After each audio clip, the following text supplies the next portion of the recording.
Chennai 365, an effort by SKS in association with social, sports and cultural bodies to do good to a vibrant Chennai.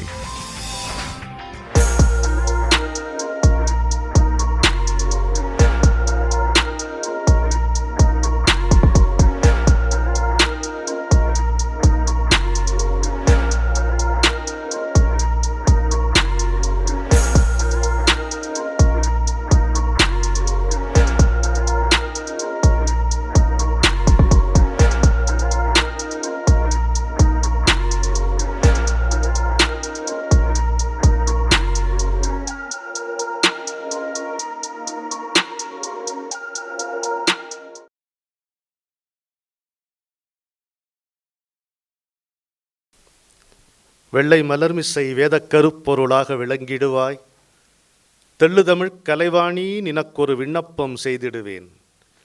எள்ளத்தனைப் பொழுதும் பயனின்றி இராது என்ற நாவினிலே வெள்ளமெனப் பொழிவாய், சக்திவேல் சக்திவேல் சக்திவேல். இது பாரதி வாக்கு. அனைவருக்கும் வணக்கம். ஸ்ரீகிருஷ்ணா ஸ்வீட்ஸ் நிறுவனமும் பாரதிய வித்யா பவனும் இணைந்து வழங்கும் காலங்களில் அவன் வசந்தம் தொடர் நிகழ்ச்சியின் 21வது பகுதிக்கு உங்களை வரவேற்பதில் பெருமகிழ்ச்சி கொள்ளுகிறேன். அன்றைக்கு நம்முடைய நண்பர் சுகிசிவம் இங்கே இந்த மேடையிலே சொன்னது போல்,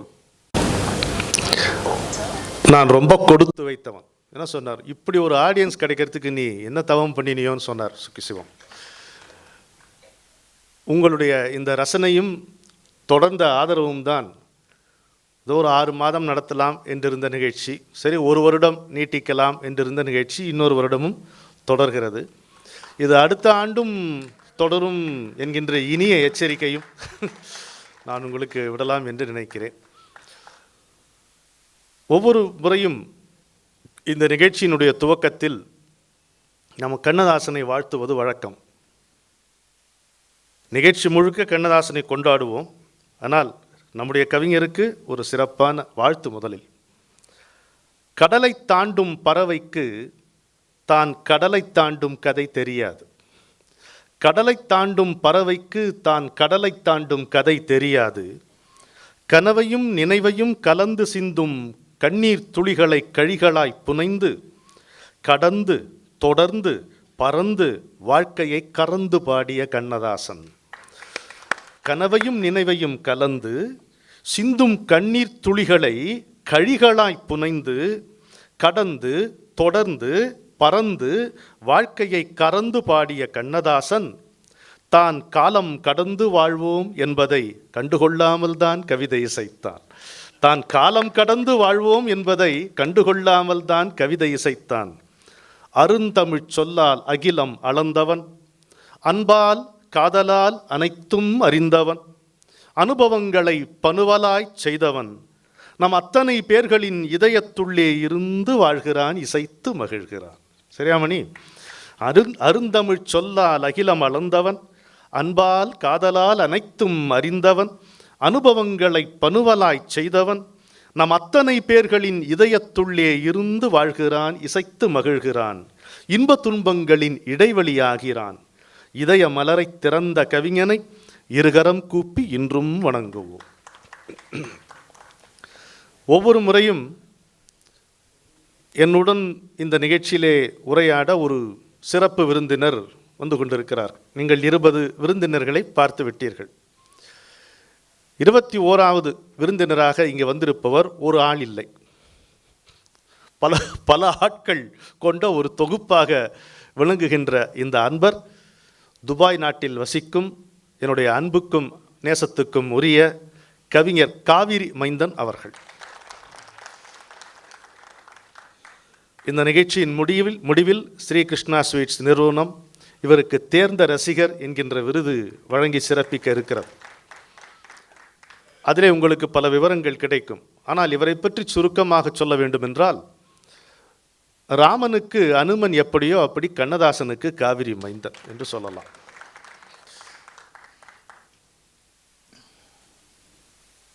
அதிகபட்சமாக நாம் ஒரு கவிஞரை நேசிக்கலாம். அப்படித்தான் நம்ம பெரும்பாலும் பெரும்பாலானோர் இருக்கிறோம். ஆனால் காவிரி மைந்தன் கண்ணதாசனை சுவாசிப்பவர். அப்படி தட்டினால ஒரே தகவல்களாக கொட்டும். 20 நிகழ்ச்சிகளை உங்களுடைய ஆதரவோடு இறைவனுடைய அருளோடு இனிதே நாம் கடந்தோம். இந்த 21வது நிகழ்ச்சி எனக்கும் சரி காவிரி மைந்தனுக்கும் சரி ஒரு மிகப்பெரிய சவாலாக இருக்கும். ஏனென்றால் ஒரு 2 மணி நேரத்துக்குள் இந்த வெள்ளத்தை அடக்குவது என்பது என்னால் இயலாத காரியம். இவர் இந்த நிகழ்ச்சியை பற்றி விவாதிப்பதற்காக பாவம் அவர் என் வீட்டுக்கு வந்திருந்தார். முறைப்படி நான் தான் சென்று பார்த்திருக்க வேண்டும். ஆனால் வயது சில வசதிகளை தருவதால் அவர் என் வீட்டுக்கு வந்திருந்தார். அது விசாரிக்கும்போது பார்த்தா ஒரு குறைந்தபட்சம் ஒரு 10 நிகழ்ச்சிகள் இவரை வைத்து செய்யலாம் இந்த கண்ணதாசன் நிகழ்ச்சி என்பதாக இருக்கிறது. இருந்தாலும் நம்ம நேரத்தினுடைய அருமை கருதி தன்னை இவர் சுருக்கி கொள்ள இசைத்திருக்கிறார். எப்படி ஒரு புயல் புல்லாங்குழலுக்குள்ளும் புகுந்து இசையாக புறப்படுகின்ற தன்மை வாய்ந்ததோ அதுபோல் ஒரு வெள்ளம் இன்றைக்கு நம்மிடையே ஒரு ஓடையாக வளைய வர உறுதி கொடுத்திருக்கிறது. இந்த கவிஞரை நாம் எப்படி வரவேற்பது? கண்ணதாசன் நேசன் என்று பட்டம் சூட்டலாம், கவியரசின் தாசன் என்று கருதி போற்றலாம், தொண்டரடி பொடி போலே தோகைமயில் கவிஞனுக்கு தொண்டன் இவன் என்று அவன் தோளை தட்டலாம். இது எப்படி படிக்கணும் தெரியுமா? இதை கண்ணதாச நேசன் என்று பட்டம் சூட்டலாம், கவியரசின் தாசன் என்று கருதி போற்றலாம், தொண்டரடி பொடி போலே தோகைமயில் கவிஞனுக்கு தொண்டன் இவன் என்றிவனின் தோளை தட்டலாம். எண்ணமெல்லாம் கண்ணதாசன் என்று வாழ்கிறான், எப்போதும் அவன் புகழே எங்கும் இசைக்கிறான். கண்பனித்து மனம் நிகழும் காவிரி மைந்தன், கண்பனித்து மனம் நிகழும் காவிரி மைந்தன், கண்ணதாசன் பாடல் போல கால காலம் வாழ்கவே. நம்ம இனிமே என்ன செய்யணும்? இந்த அரங்கையும் உங்களையும் என்னுடைய மனத்தையும் காவிரி மைந்தனிடம் ஒப்புவித்து விட்டு நிம்மதியாக இருக்கும். அனைவருக்கும் வணக்கம். அன்பெனும் பாலூட்டி என்னை வளர்த்த அன்னைக்கும், அறிவெனும் சுடரூட்டி என்னை வளர்த்த தந்தைக்கும், ஆற்றல்கள் பல வளர காரணமான என் ஆசிரியர்களுக்கும், என்னிலே பதிந்திருந்து என்னை வளர்க்கும் கண்ணதாசனுக்கும், தோழர்கள் தோழிகள் என சூழ்ந்து ஊக்கம் தரும் அனைவருக்கும் ஒன்றாக ஒருமித்த என் வணக்கம் இச்சபையில். தந்தைக்கு நிகராக என்னை ஆதரித்து இன்றைக்கும் நான் கவியரசர் புகழ்பாட ஆதரவளித்து வரும் MK மணி அவர்களுக்கு தலைசாய்த்து என் வணக்கம் சமர்ப்பிக்கின்றேன். அமீரகத்திலும் எனக்கு ஒரு மணி கிடைத்தார் என்பதாக இங்கே வந்திருக்கும் என் நண்பர் ரமணிராஜன் அவர்களுக்கும் எனது வந்தனங்கள். விடுகின்ற நாளெல்லாம் விழாக்கள் எடுக்க வேண்டும் என் கவி கண்ணதாசனுக்கே என்ற என் ஆசை நிறைவேறும் வண்ணம், விடுகின்ற நாளெல்லாம் விழாக்கள் எடுக்க வேண்டும் என்ற என் கவி கண்ணதாசனுக்கே என்ற என் ஆசை நிறைவேறும் வண்ணம் மாதந்தோறும் ஒரு நாள் கண்ணதாசனை கொண்டாடுவோம் என்று திருநாள் நடத்தும் திருவாளர்கள் கிருஷ்ணா ஸ்வீட்ஸ் முரளி அவர்களுக்கும், பாரதிய வித்யாபவன் திரு ராமசாமி அவர்களுக்கும், இதுவரை இவ்விழாவில் பங்கேற்று இந்த இடத்தை அலங்கரித்த பெருமக்கள் அனைவருக்கும் என் வணக்கங்களும் நன்றிகளும் உரித்தாக்குகின்றேன். இசையை கவிதையை இரண்டையும் கையில் எடுத்து இசையை கவிதையை இரண்டையும் கையில் எடுத்து நம் அனைவரையும் வசப்படுத்தும் வல்லமையாளர் இசைக்கவி ரமணன்.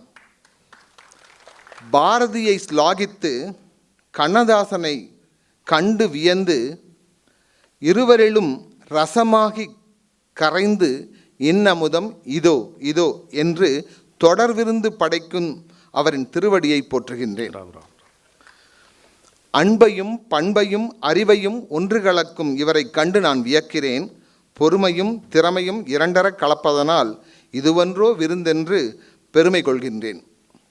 கண்ணதாசன் புகழ் பாடுகின்ற ஒரே தகுதியால் இச்சபையில் இவரோடு இணைகின்ற பாக்கியம் எனக்கு. கண்ணதாசன் புகழ் பாடுகின்ற ஒரே தகுதியால் இச்சபையில் இவரோடு இணைகின்ற பாக்கியத்தை இறைவன் அளித்தான். இப்போது முதல் தொடங்கும் 2 மணி நேரத்திலும் முப்போதும் நாம் கேட்டும் மயங்கும் கானங்கள் தந்தவனை பாமரன் முதல் பண்டிதர் வரை கேட்டு உருக வைக்கும் கண்ணதாசன் பாடல்களை எத்தனை சுகம் எத்தனை இன்பம் இதுவென்று இதயம் குளிர மகிழ வைக்கப் போகிறது இந்த சபை. அரங்கில் குழுமியிருக்கும் அத்தனை பேரும் கண்ணதாசன் ரசிகர்கள் என்பதை நான் அறிவேன். உங்களுக்காக எங்கள் படையல் இங்கே தொடங்குகிறது. ஒவ்வொரு வரியிலும் உள்ள சுகம் பாருங்கள், கேளுங்கள். ஒவ்வொரு பாடல் பிறந்த கதையையும் கேட்டு உணருங்கள். கண்ணதாசனின் விஸ்வரூபம் தெரியும். அதுவே இந்த விழாவின் சொரூபம். எளியோனை இந்த மேடையில் ஏற்றி அழகு பார்க்கும் என் கவி கண்ணதாசனுக்கு மற்றுமொரு முறை வணங்கி இந்த அரங்கிலே நான் என் உரையை தொடங்குகிறேன். அவர் அருள் புரிவாராக. எல்லா புகழும் கண்ணதாசனுக்கே.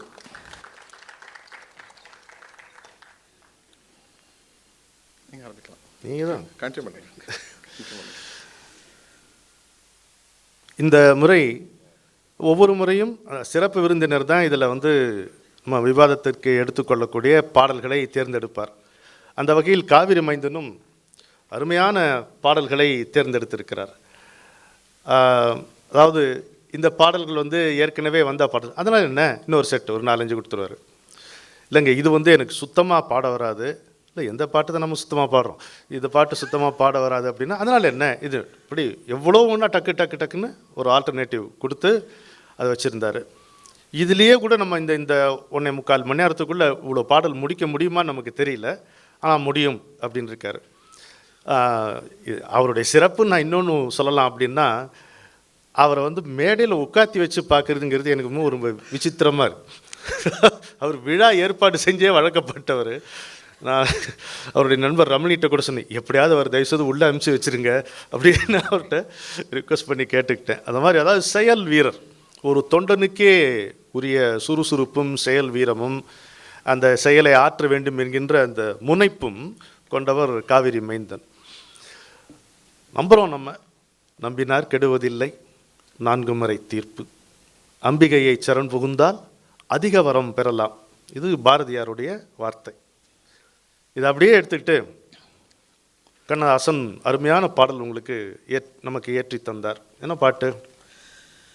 நம்பினார் கெடுவதில்லை 4 முறை தீர்ப்பு, நல்லவர்க்கும் ஏழையர்க்கும் ஆண்டவனே காப்பு, பசிக்கு விருந்தாவான் நோய்க்கு மருந்தாவான், பரந்தாமன் சன்னதிக்கே வாராய் நெஞ்சே, கண்ணன் வந்தான் இங்கே கண்ணன் வந்தான். அங்கே நாங்கள் இருந்துச்சு, நம்ம இங்கே வந்ததுனால கண்ணன் உடைய பிறந்த நாள் 2 நாளைக்கு முன்னாடியே நேத்தா சார் 2 நாளைக்கு முன்னாடி, அதனால அதை ஒட்டி இருக்கிறதுனால இந்த நிகழ்ச்சியில் முதல் பாடல் கண்ணன் வந்தான் இங்கே கண்ணன் வந்தான், ஏழை கண்ணீரை கண்டதும் கண்ணன் வந்தான்.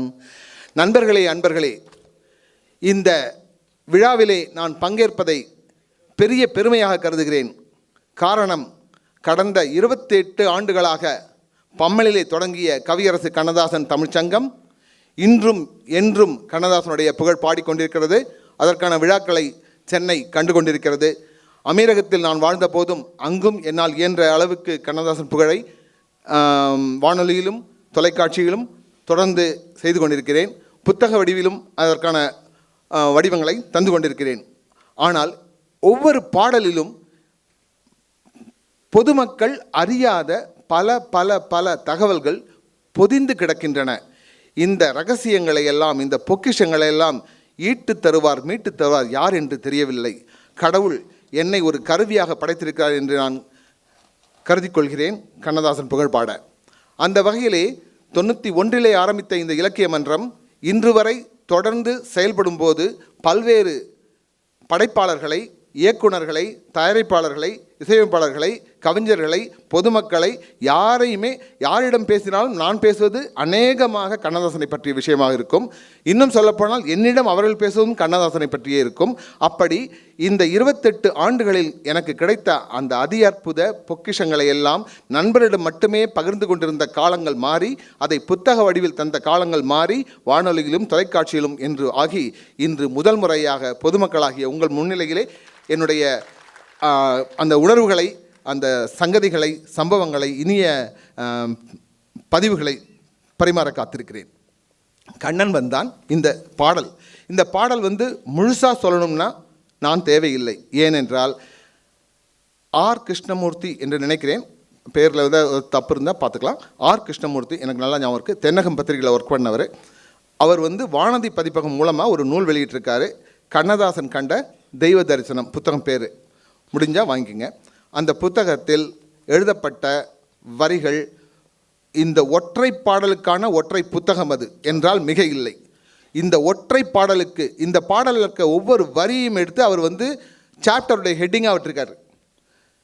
தர்மம் என்னும் தேரில் ஏறி கண்ணன் வந்தான். தர்ம தேர் ஏன் சொல்கிறோம்? ஏன் மற்ற தேரும், எல்லா தேரும் தான் அலங்கரிக்கப்பட்டிருக்கு மகாபாரதத்தில், ஏன் இந்த தேர் மட்டும் தர்ம தேர் சொன்னாங்க? இப்படி விளக்கம் இருந்துச்சு.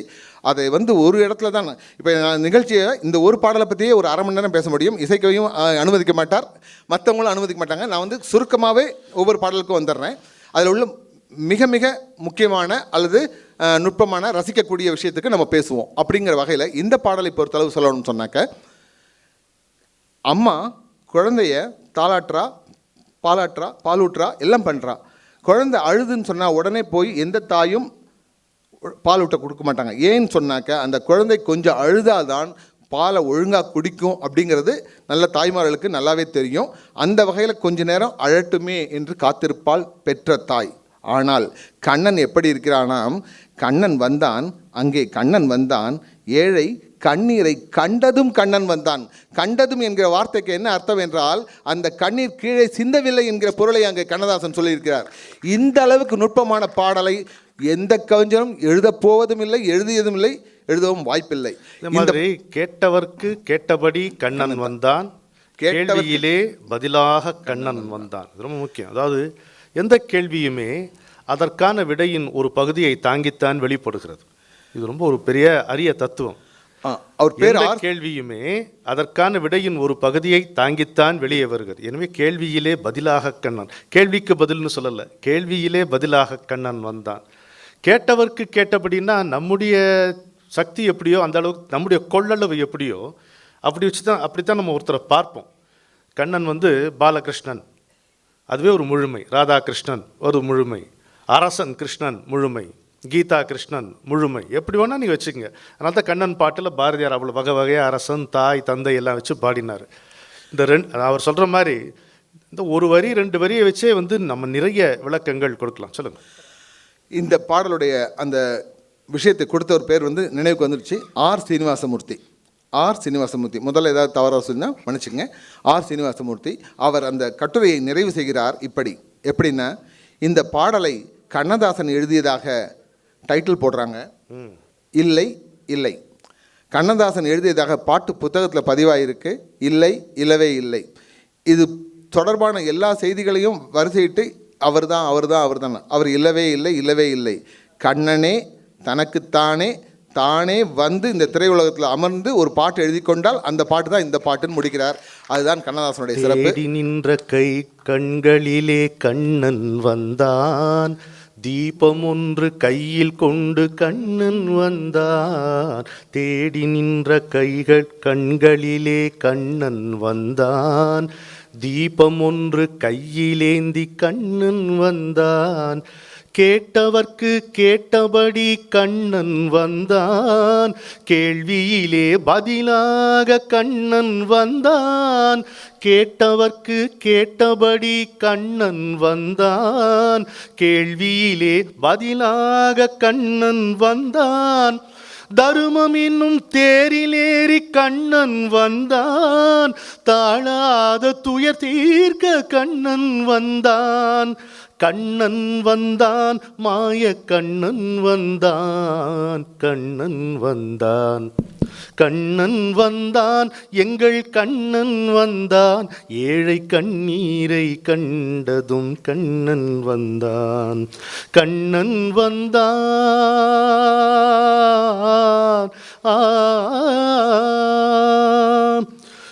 முடவர்களை நடக்க வைக்கும் பிருந்தாவனம், மூடர்களை அறிய வைக்கும் பிருந்தாவனம். முடவர்களை நடக்க வைக்கும் பிருந்தாவனம், மூடர்களை அறிய வைக்கும் பிருந்தாவனம். குருடர்களை காண வைக்கும் பிருந்தாவனம், ஊமைகளை பேச வைக்கும் பிருந்தாவனம். அடையாத கதவிருக்கும் சந்நிதானம், அஞ்சாத சொல்லிருக்கும் சந்நிதானம். சந்நிதானம் எங்கள் சந்நிதானம், சந்நிதானம். கண்ணன் வந்தான், கண்ணா கண்ணா. கருணை என்னும் கண் திறந்து காட்ட வேண்டும், காவல் என்னும் கை நீட்டி காக்க வேண்டும். கருணை என்னும் கண் திறந்து காட்ட வேண்டும், காவல் என்னும் கை நீட்டி காக்க வேண்டும். கனிமழலை குரல் கொடுத்து பாட வேண்டும், கண்மறைந்த தாயும் அதை கேட்க வேண்டும். கவலைகளை உன்னிடத்தில் தந்தேன் கண்ணா, கருணையே அருள் செய்ய வருவாய் கண்ணா. கவலைகளை உன்னிடத்தில் தந்தேன் கண்ணா, கருணையே அருள் செய்ய வருவாய் கண்ணா. கண்ணா கண்ணா கண்ணா கண்ணா. கண்ணன் வந்தான். பாருங்க, கண்ணன் வந்தான் பாட்டை இப்படி உருகி கேட்கறதுக்கு ஒரு சபையை வந்து இறைவனால் கூட இப்படி படைக்க முடியுமா மற்றொரு முறை என்று நான் நினைக்கவில்லை. இதில் இருக்க இந்த இசையை கேட்கும்போது, இசைக்கவி ரமணன் மூலமாக இப்போ கேட்டோம், இந்த இசையை கொடுத்தவர் யார்? மெல்லிசை மன்னர் எம்.எஸ். விஸ்வநாதன். இன்று பம்மல் கண்ணதாசன் தமிழ்ச்சங்கம் எவ்வளவோ விஷயங்களை செஞ்சிட்டு இருக்கு. அதில் ஒரு பெரிய மைல்கல் என்று சொன்னால் கண்ணதாசன் திருவுருவச் சிலை. அந்த திருவுருவச் சிலை உருவாவதற்கு முழுக்க முழுக்க காரணமானவர் மெல்லிசை மன்னர் எம்.எஸ். விஸ்வநாதன். ஒரு கவிஞருக்கு ஒரு இசையமைப்பாளர் சிலை எடுத்தார் என்கிற வரலாறை உருவாக்கியவர் மெல்லிசை மன்னர். அந்த மெல்லிசை மன்னர் அமைத்த இசையை நாங்கள் முதல் பாடக வழங்கியதிலும் எங்களுக்கு பெருமைதான். வாங்க, நீங்கள் தான் சொல்லணும். அடுத்த பாட்டு நம்ம எம்ஜிஆர் பாட்டு. என்னென்ன எனர்ஜைசிங் பேட்டரி சார். அதாவது ஒரு எம்ஜிஆர் படம் பார்த்தோம்னு வச்சுங்களேன், அது எனர்ஜைசிங் பேட்டரி. அதில் இல்லாத விஷயமே கிடையாது. நல்ல நல்ல பிள்ளைகளை நம்பி இந்த நாடே இருக்குது தம்பி, சின்னஞ்சிறு கைகளை நம்பி ஒரு சரித்திரம் பிறக்குது தம்பின்னு சொல்கிற விஷயம் சொல்லும்போது, நம்ம சின்ன பிள்ளையாக இருக்கும்போது ஏய் நம்மளை நம்பி இந்த நாடு இருக்குடா, கிளம்புடா அப்படின்னு ஒரு இன்ஸ்பிரேஷன் கிடச்சிது பார்த்தீங்களா? That is MGR. ஓகே, குரில் நெடில் இந்த இரண்டு தான் தமிழ் வார்த்தைகளுடைய ஆதாரங்கள். ஒரு குறில் எழுத்து, ஒரு நெடில் எழுத்து. இந்த ரெண்டையும் எம்எஸ்வி அழகாக சொல்லுவார். இந்த நான் ஒன்றும் புதுசாலாம் மியூசிக்லாம் போடலை, இந்த பாட்டில் வந்து அந்த இடத்துல ஒரு இந்த இடத்துல வந்து என்னை எடுத்துக்கோ அப்படின்னு ஒரு வார்த்தை ஒரு எழுத்து சொல்லும், இந்த இடத்துல என்னை கீழே போட்டுரு அப்படின்னு சொல்லும். இந்த ரெண்டுத்தையும் நான் பேலன்ஸ் பண்ணி கொடுப்பேன், அது மியூசிக்ன்றாங்க ஹிட் ஆகுது அப்படின்வாரு. இதுதான் உண்மை. அப்படி குறிலும் நெடிலும் கலந்த இசையின் அந்த ஆழங்கள் அல்லது அடிப்படைகள், அதை வைத்து கண்ணதாசன் விசித்திரங்களை புரிந்திருக்கிறார் இந்த தமிழ் திரை இசையில். அப்படி கேவி மகாதேவன், இந்த ஆண்டு திரை சித்திலகம் கேவி மகாதேவனுடைய நூற்றாண்டு. அதனால்தான் இறைவனுக்கு அடுத்தபடியாக இரண்டாம் பாடலை கேவி மகாதேவனுக்கு அர்ப்பணம் செய்ய விரும்புகிறேன். நெஞ்சம் உண்டு நேர்மை உண்டு ஓடு ராஜா, நேரம் வரும் காத்திருந்து பாரு ராஜா. இந்த பாடலை பம்மலில் நடந்த 92ல் பட்டிமன்றம் நடந்துச்சு. அங்கே ஒரு தமிழ் வாத்தியாரை தான் கூப்பிட்டு நடுவராக வச்சு பண்ணோம். அங்கே நடந்த ஒரு சின்ன சம்பவம் சுருக்கமாக சொல்கிறேன். இந்த பாடலை ஒரு அணி சொல்கிறது, பக்கத்தில் இருக்க அணி வந்து ஒரு சின்ன சீட்டு கொடுக்குது, இது வந்து வாலியுடைய பாட்டுன்னு. நடுவராக வந்த மனுஷனாக வச்சுக்கோம், பேரில் வேண்டாம்.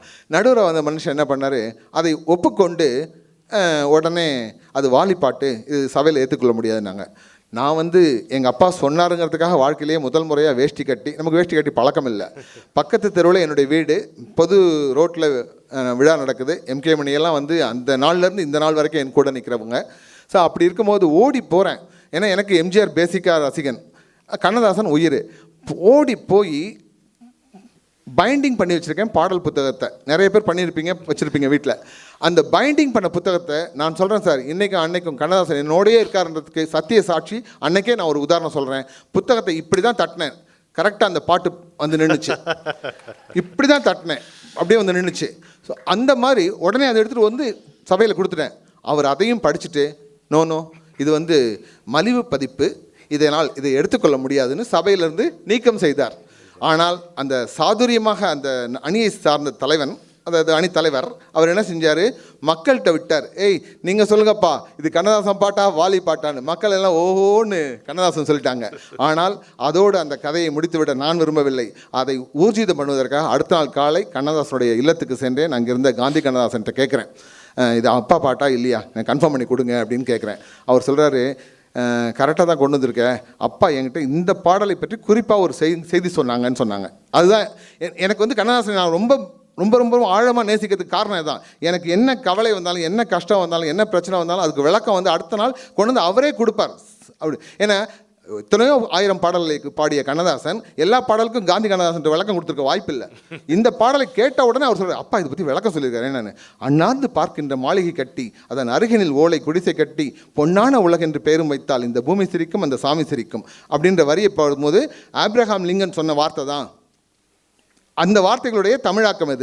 இதே வரிகளை இன்னொரு படத்தில், அனுபவி ராஜா அனுபவி படத்தில் நாகேஷ்காக எழுதும்போது கொஞ்சம் மாற்றி எழுதி கொடுத்தேன் அந்த ஸ்லாங்குக்கு. என்ன பாட்டு?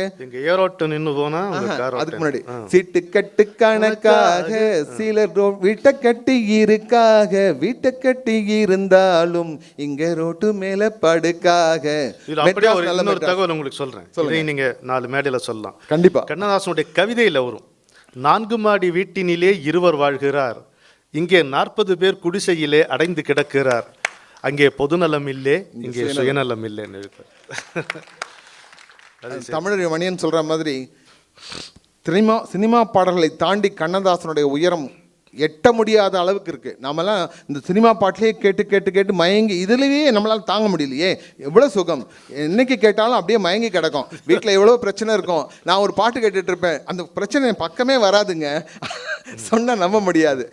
ஆனால் அது காரணம் இருக்குது. உணர்ந்தவர்கள் கவிஞருடைய வரியிலே சொன்னால் ஒரே வார்த்தை, அறிவாராக. அதே மாதிரி உணர்ந்தவர் உணர்ந்தாராக. இந்த பாட்டில் இன்னொன்று நான் சொல்கிறேன் ஒன்று, அதாவது அடிமையின் உடம்பில் ரத்தம் எதற்குன்னு ஒரு வார்த்தை வச்சுருப்பார். 1907ஆம் ஆண்டு மகாகவி பாரதியார் பிபின் சந்திர பாலரை இங்கே அழைச்சி ஒரு மெரினாவில் மீட்டிங் போடுறார். 20,000 பேர் அந்த மீட்டிங் அட்டன் பண்ணாங்க. நம்ப முடியுதா? 1907 தடை உத்தரவு போட்டிருந்த பொழுது, வாசிக்கக்கூடாதுன்னு பொழுது நாதஸ்வர வித்வானை கூப்பிட்டு, நான் ஒரு வரி வாசிக்கிறேன், நான் ஒரு வரி பாடுவேன், நீ ஒரு வரி வாசிக்கணும்னு சொல்லி கூட்டி, இதெல்லாம் பதிவு, வரலாற்று பதிவு. அங்கே விபின் சந்திர பாலர் சொல்கிறார், வரால் மீனுக்கும் மீசை இருக்கிறது, உங்களுக்கும் மீசை இருக்கிறது, வித்தியாசம் வேண்டாமான்னு கேட்டார் தமிழர்களை பார்த்து.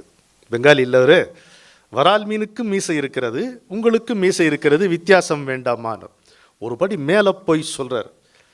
நீ வந்து ஒரு துணிந்து எழுந்து நிற்கவில்லை என்றால் இந்த மனித உடம்பில் ஓடும் இரத்தத்திற்கு என்ன மதிப்பு இருக்கிறது? நீ உனக்கு ரத்தம் எதுக்காக கொடுத்துருக்கான்? மற்றவர்களுக்காக சிந்த, உட்காந்துக்கிட்டு புலம்புவதற்காக அல்ல. அடிமையின் உடம்பில் ரத்தம் எதற்கு, தினம் அச்சப்பட்ட கோழைக்கு இல்லம் எதற்கு? அடிமையின் உடம்பில் ரத்தம் எதற்கு, தினம் அச்சப்பட்ட கோழைக்கு இல்லம் எதற்கு? கொடுமையை கண்டு கண்டு பயம் எதற்கு, கொடுமையை கண்டு கண்டு பயம் எதற்கு? நீ கொண்டு வந்தது என்னடா மீசை முறுக்கு?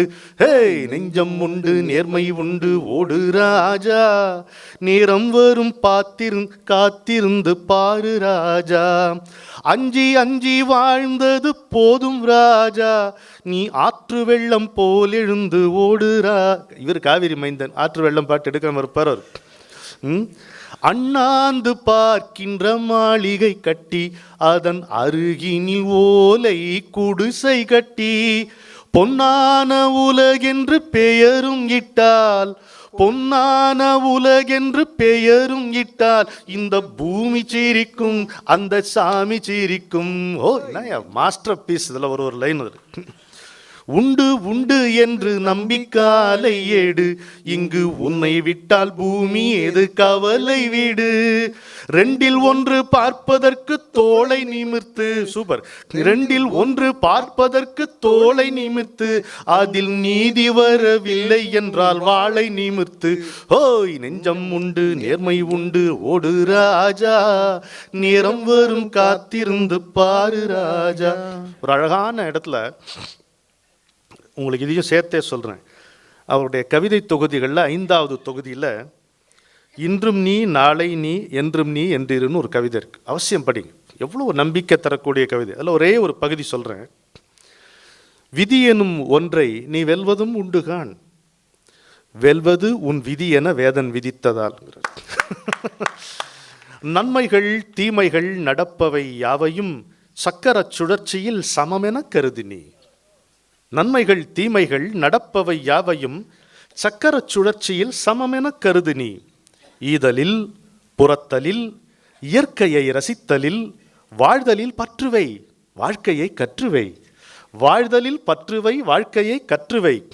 போவதோர் நாள் வரும், போன பின்னால் இங்கு ஆவதோர் பொருள் இல்லை. அறிவை நீ சத்தியம். அழுவதேன் துடிப்பதேன் ஐயமேன் அச்சமேன், எழுவதும் விழுவதும் இயற்கை என்று ஆறுகொள். இன்று நீ நாளை நீ என்றும் நீ என்றிரு. நன்று சொல் நன்று செய் நடத்து உன் வாழ்வினை, வாழ்வதே முடிவு என வாழ்வை தொடங்கினால் நெஞ்சமும் சந்நிதி நித்தமும் நிம்மதி. படிக்கணும் அந்த கவிதையெல்லாம். ராணி அண்ணாதுரை கல்யாணம் அசோக் நகரில் நிறைய பேருக்கு தெரியும்னு நினைக்கிறேன். அந்த இடத்துல வந்து நான் ஒர்க் பண்ண ஸ்பிக் நிறுவனத்தில் வெங்கட்ராமன் ஒருத்தர் இருந்தார். அவர் கல்யாணம் பண்ணிக்கல. அன்னதானம் பண்ணுறது அவருடைய ரொம்ப ரொம்ப பிடிச்ச விஷயம். ஆண்டுக்கு ஒரு முறை விநாயகர் சதுர்த்தியை ஒட்டி பண்ணுவார். பண்ணும்போது நான் சொன்னேன், ஒரு நாள் வந்து காய்கறி வெட்டுறதுக்கு இந்த மாதிரி விஷயத்துக்குலாம் வாலண்டியர்ஸாக நம்ம தான் கூட ஒர்க் பண்ணுறவங்க தான் போவோம். எல்லாம் பண்ணிகிட்டு இருந்தோம். என்ன கூப்பிட்டாரு, கவிஞரே வர முடியுமான்னாரு. என்ன சார், நான் கண்டிப்பாக வரேன் சார். காய்கறி வெட்ட வேண்டாம், ஒரு சின்ன வேலை தான் உங்கள்கிட்ட இருக்குது. நீங்கள் வந்து அந்த சபையை பாருங்கள், எவ்வளோ மக்கள் அந்த சாப்பிட்றாங்க போது இவ்வளோ நிம்மதியாக சாப்பிட்றாங்க. அதை பார்த்துட்டு ஒரே ஒரு லைன் நீங்கள் சொல்லணுன்னார். நான் சொன்னேன், அந்தளவுக்கு தகுதியான ஆள் நான் இல்லை. நீங்கள் இப்போ சொல்கிறதுக்கு இப்பயே சொல்கிறேன், நெஞ்சுக்கு நிம்மதி ஆண்டவன் சன்னதின்னு. இதை விட யாரும் ஒன்றும் சொல்ல முடியாது. சொன்னது கண்ணதாசன், நான் இல்லைன்னு சொன்னேன். அதை வந்து ஒரு பெரிய பேனராக வச்சு இன்றும் அங்கே வந்து அந்த அன்னதானம் நடக்கும்போது நெஞ்சுக்கு நிம்மதி ஆண்டவன் சன்னதி என்று சொல்கிறார்கள். அதுதான் கண்ணதாசன். அடுத்த பாடல் திரைசை திலகம் கே. மகாதேவனுடைய இசையில் தான்.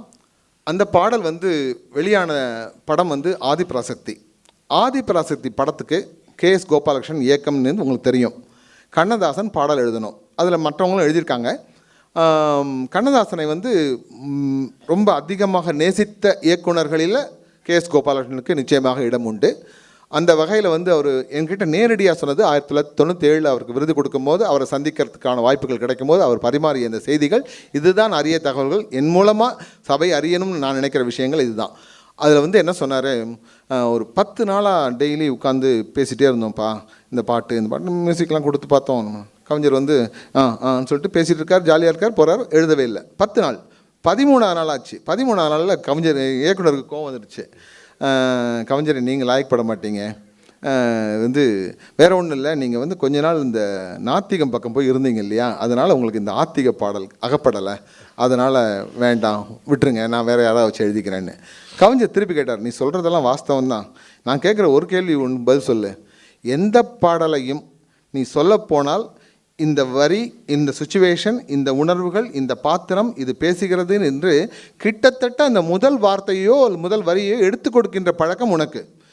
இந்த பாட்டுக்கு கொடுக்க சொன்னால் உணர்ச்சி உணர்ச்சி உணர்ச்சின்ற வார்த்தையை தவிர நீ எதுவுமே சொல்லலை. அந்த பாத்திரம் உணர்ச்சி பிழம்பாக இருக்கும், அது இப்போ பாடுது, அம்மனை நோக்கி பாடுது, கரெக்டு. அந்த உணர்ச்சிங்கிற வார்த்தையை தவிர நீ சொல்லியிருந்தால் கண்டிப்பாக நான் கொடுத்துருப்பேன் அப்படின்னு சொல்லிட்டு சொல்கிறாரு. அப்புறம் வந்து இல்லை எனக்கு சொல்ல வரல, ஆனால் ஒரே ஒரு விஷயம், பாரதியாருடைய பாடல் அல்லது பாட்டு வரியில் ஒன்று எனக்கு நினைவுக்கு வருது, அதனுடைய தாக்கம் அல்லது அதனுடைய பேஸ் கிடச்சிதுனாக்க இந்த பாட்டு நல்லாயிருக்கும்னு நினைக்கிறாரு அப்படின்னு சொல்லி KS கோபாலகிருஷ்ணன் எடுத்து கொடுத்த அந்த பாரதியுடைய வரி, சொல்லடி சிவசக்தி என்னை சுடர்மிகும் அறிவுடன் படைத்து விட்டாய் என்ற அந்த சொல்லடி சிவசக்தின்னு அப்படியே பிடிச்சவர் தான் சொல்லடி அபிராமி. இந்த பாட்டு அருமையான பாட்டு. இது பாடுங்க சார். இதுக்கு ஒரு முகமன் இருக்குது, கண்ணதாசனுடைய கவிதையில் இருக்குது. அவருடைய தெய்வம் வந்து சிறுகூடற்பட்டி உமை இல்லையா, மலையரசித்தாய். மலையரசித்தாய். அது எப்படி சொல்கிறார் பாருங்களேன். நல்லறிவை உந்தனருள் தந்ததென எண்ணாமல் நாத்திகம் பேசி நின்றேன். நீங்கள் சொன்ன நிகழ்ச்சிக்கு பொருந்தி வருது, எனக்கு தெரியாது அந்த நிகழ்ச்சியே. நல்லறிவை உந்தனருள் தந்ததென எண்ணாமல் நாத்திகம் பேசி நின்றேன், நடைப்பையிலும் சிறுவன் ஒரு கடை வைத்த பாவனையில் நாற்புறம் முழக்கி வந்தேன், கல்வி அறிய வற்றதொரு பிள்ளையிடம் நீ தந்த கடலையும் வற்றவிட்டேன், கல்வி அறிவற்ற ஒரு பிள்ளையிடம் நீ தந்த கடலையும் வற்றவிட்டேன், கருணை மயிலே உனது நினைவு வர கண்டதன் பின் கடலையும் மீறி நின்றேன். செல்வம் வருமாயின் ஒரு திருக்கோவில் கட்டி உன்னை சேவிப்பேன் வண்ணமயிலே, செல்வம் வருமாயின் ஒரு திருக்கோவில் கட்டி உன்னை சேவிப்பேன் வண்ணமயிலே, சிறுகூடற்பட்டி எனும் சிறுவூரை ஆள்கின்ற செல்வி மலை அரசி உமையே. இன்னும் அழகா இருக்கு பாருங்க. இது பல்லுயிரும் படைத்த பரமனுக்கே. எந்த பாட்டுல வருது இது முதல்ல? இந்த பாட்டு தான். எரியா முடியலையே, சொல்லடி அபிராம். அதுதான் மணியே, அது சொல்ல வேணாமா? சரி, நீங்க தான் சொல்லிருக்கீங்க சார். மணியின் ஒளியே ஒளிரும் அணி புனைந்த அணியே, அணியும் அணிக்கழகே அணுகாதவர்க்கு பிணியே, பிணிக்கு மருந்தே அமரர் பெரும் விருந்தே, பணியேன் ஒருவனை நின் பத்மபாதம் பணிந்த பின்னே. சொல்லடி அபிராமி, சொல்லடி அபிராமி, வானில் சுடர் வருமோ எனக்கு இடர் வருமோ, பதில் சொல்லடி அபிராமி. நில்லடி முன்னாலே முழு நிலவினை காட்டும் கண்ணாலே, சொல்லடி அபிராமி. பல்லுயிரும் படைத்த பரமனுக்கே சக்தி படைத்ததெல்லாம் உந்தன் செயலல்லவோ, நீ சொல்லுக்கெல்லாம் சிறந்த சொல்லல்லவோ, இந்த சோதனை எனக்கல்ல உனக்கல்லவோ. இந்த ஊருக்கு பழி நேர்ந்தால் உனக்கன்று எனக்கு இல்லை. திருவிளையாடல். அவ்வளோதான். அதை குற்றாலக்குறவஞ்சிலேருந்து அப்படியே எடுத்து அது அருமையாக கையாண்டு. செங்கையில் வண்டு கலிம் கலிம் என்று ஜெயம் ஜெயம் என்றாட, இடை சங்கதம் என்று சிலம்பு புலம்பொடு தண்டை கலந்தாட, இரு கொங்கை கொடும்பகை வென்ற நம் என்று குழைந்து குழைந்தாட, மலர் பங்கயமே உனை பாடிய பிள்ளை முன்னிலவு எழுந்தாட, இறைந்து வாராயோ எழுந்து வாராயோ கனிந்து வாராயோ. அருமையான பாடல். அடுத்த பாட்டை வந்து பேசுவது கிளியா. இந்த செய்தி வந்து மற்றவர்கள் மூலமாகவும் என் காதுக்கே வந்திருக்கு. அது தப்பு இல்லை. நான் எழுதுனது வந்து 2006 இந்த புத்தகம் வெளியிட்டுட்டேன், அதில் செய்தியை போட்டுட்டேன். இதுவும் வந்து அந்த ஆர் ஸ்ரீனிவாசமூர்த்தியுடைய விஷயந்தான். அவர் தென்னகத்தில் பத்திரிகையில் அவர் பொறுப்பில் இருக்கார். எம்ஜிஆர் வந்து தோட்டத்தில் போய் பார்த்து இந்த தலைப்புச் செய்திகள் ஒன்று தொங்கும் பார்த்தீங்களா நம்ம பேப்பர் கடையிலலாம், அந்த நியூஸ் வந்து என்ன வரணுங்கிறத அவர் தான் முடிவு பண்ணணும். இவங்க 4 எடுத்துகிட்டு போவாங்க, என்ன வேணுங்கிறத எம்ஜிஆர் டிக் பண்ணி கொடுக்குற பழக்கமாக இருந்துச்சு. அந்த டிக் வாங்கிறதுக்காக போனவர் சீனிவாசமூர்த்தி. அதே நாளில் பணத்தோட்டம் படத்தில் எல்லா பாடல்களும் ரெக்கார்டிங் வரைக்கும் முடிஞ்சிச்சு, ஷூட்டிங்லாம் முடிஞ்சிச்சு. ஒரே ஒரு டூயட் பாட்டு எழுதப்பட்டாச்சு, ரெக்கார்டிங் ஆகிடுச்சு, ஷூட்டிங் மட்டும் பாக்கி. நடுவில் எம்ஜிஆருக்கும் கண்ணதாசனுக்கும் அடிக்கடி நடக்கின்ற ஊழல் நடந்துடுச்சு. அதனால் வந்து இந்த பாட்டை நான் நடிக்க மாட்டேன், வேறு பாட்டை எழுத சொல்லுன்னு சொல்லிட்டு எம்ஜிஆர் சொல்லிட்டு போயிட்டார். இயக்குனர் முதல் கொண்டு இசையமைப்பாளர்களும் தயாரிப்பாளர் வந்து கெஞ்சுறாங்க, நீங்கள் ஒன்று பண்ணுங்கள், இந்த பாட்டு ரொம்ப நல்லா வந்திருக்கு, தயவுசெய்து எடுத்துகிட்டு போய் தோட்டத்தில் ஒரு வாட்டி கேளுங்க, உங்களுக்கு பிடிச்சிருந்தா நடிங்க, இல்லைனாக்கா பார்த்துக்கலாம் அப்படின்னாங்க. என்னையா இவ்வளோ தானே சொல்லுங்கள், டூயட் பாட்டு தானே, வேறு யாராவது வச்சு எழுத சொல்லுங்கன்னாங்க. இல்லை இந்த பாட்டில் நிறைய விஷயம் இருக்குது, ரொம்ப நல்லா இருக்குது, இந்த படத்துலேயே இந்த பாட்டு தான் சூப்பராக நிற்கும் போல இருக்குது, அதனால் தயவுசெய்துன்னு சொல்லிட்டு எல்லோரும் கெஞ்சுறாங்க. கொண்டு போகிறாரு. அந்த காலத்தில் இந்த பெரிய பெரிய சுருள் சுத்தும் இல்லையா, அந்த மாதிரி காலத்தில் பொட்டி வீட்டில் கொண்டு போய் ஒரு இடத்துல வச்சுட்டு குளிச்சுட்டு தலையை தொட்டிட்டு உள்ளேருந்து வராரு. இந்த பொட்டியில் பாட்டு ரெடியாக இருக்குது. சீனிவாசமூர்த்தி உள்ளே வராரு. 2 பேர் வந்து பார்த்த உடனே, இங்கே வா, இந்த பாட்டை கொஞ்சம் கேளியா, இது ஒரு பாட்டுன்னு கொடுத்துருக்கான். சொல்லும் போதே இந்த பாட்டுன்னு கொடுத்துருக்கான். இந்த பாட்டில் என்ன இருக்குது, இதை கண்டிப்பாக நடிக்கணுங்கிறாங்க. இது எனக்கு வேண்டாம், நான் நினைக்கிறேன், நீ பார்த்து சொல்லு, நீ சொல்கிறத பொறுத்து தான் நான் முடிவு பண்ணணும் அப்படிங்கிற மாதிரி சில சூட்சம் சொல்லி ஒரு பொது ரசிகராக மக்களுடைய பல்ஸ் பார்த்தவர் தானே எம்ஜிஆர். ஸோ அந்த வகையில் வந்து அந்த சீனிவாசமூர்த்தியுடைய கிட்ட கருத்து கேட்குறார்.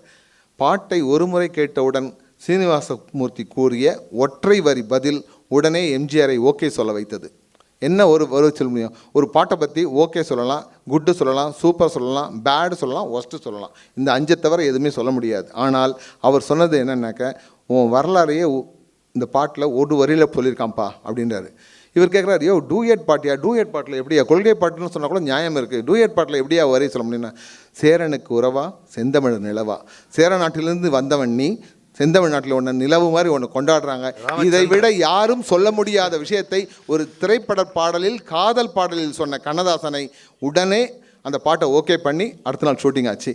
பேசுவது கிளியா, பேசுவது கிளியா இல்லை பெண்ணரசி மொழியா, பேசுவது கிளியா இல்லை பெண்ணரசி மொழியா, கோவில் கொண்ட சிலையா கொத்துமலர் கொடியா,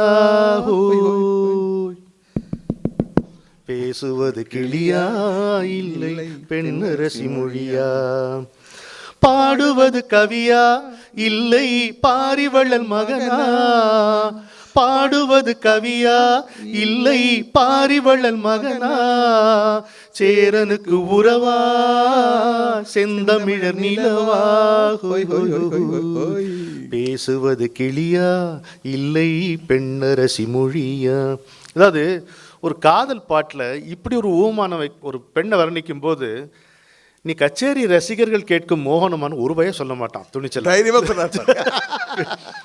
கல்யாண பந்தலில் ஆடும் தோரணமா இல்லை கச்சேரி ரசிகர்கள் கேட்கும் மோகனமா,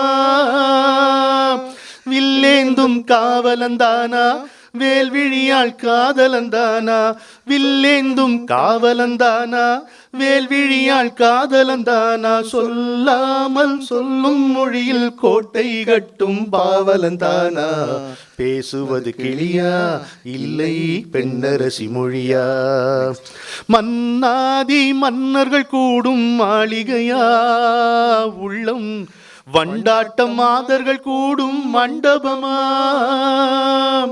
செண்டாடும் சேயிழைதானா தெய்வீக காதலிதானா, செந்தூரம் கொஞ்சும் முகத்தில் செவ்வாய் மின்னும் தேன்மொழிதானா, பாடுவது கவியா இல்லை பாரிவள்ளல் மகனா, சேரனுக்கு உறவா செந்தமிழர் நிலவா, ஊஹூ லல்லலலலலலா. அடுத்த பாட்டு சவாலே சமாளி.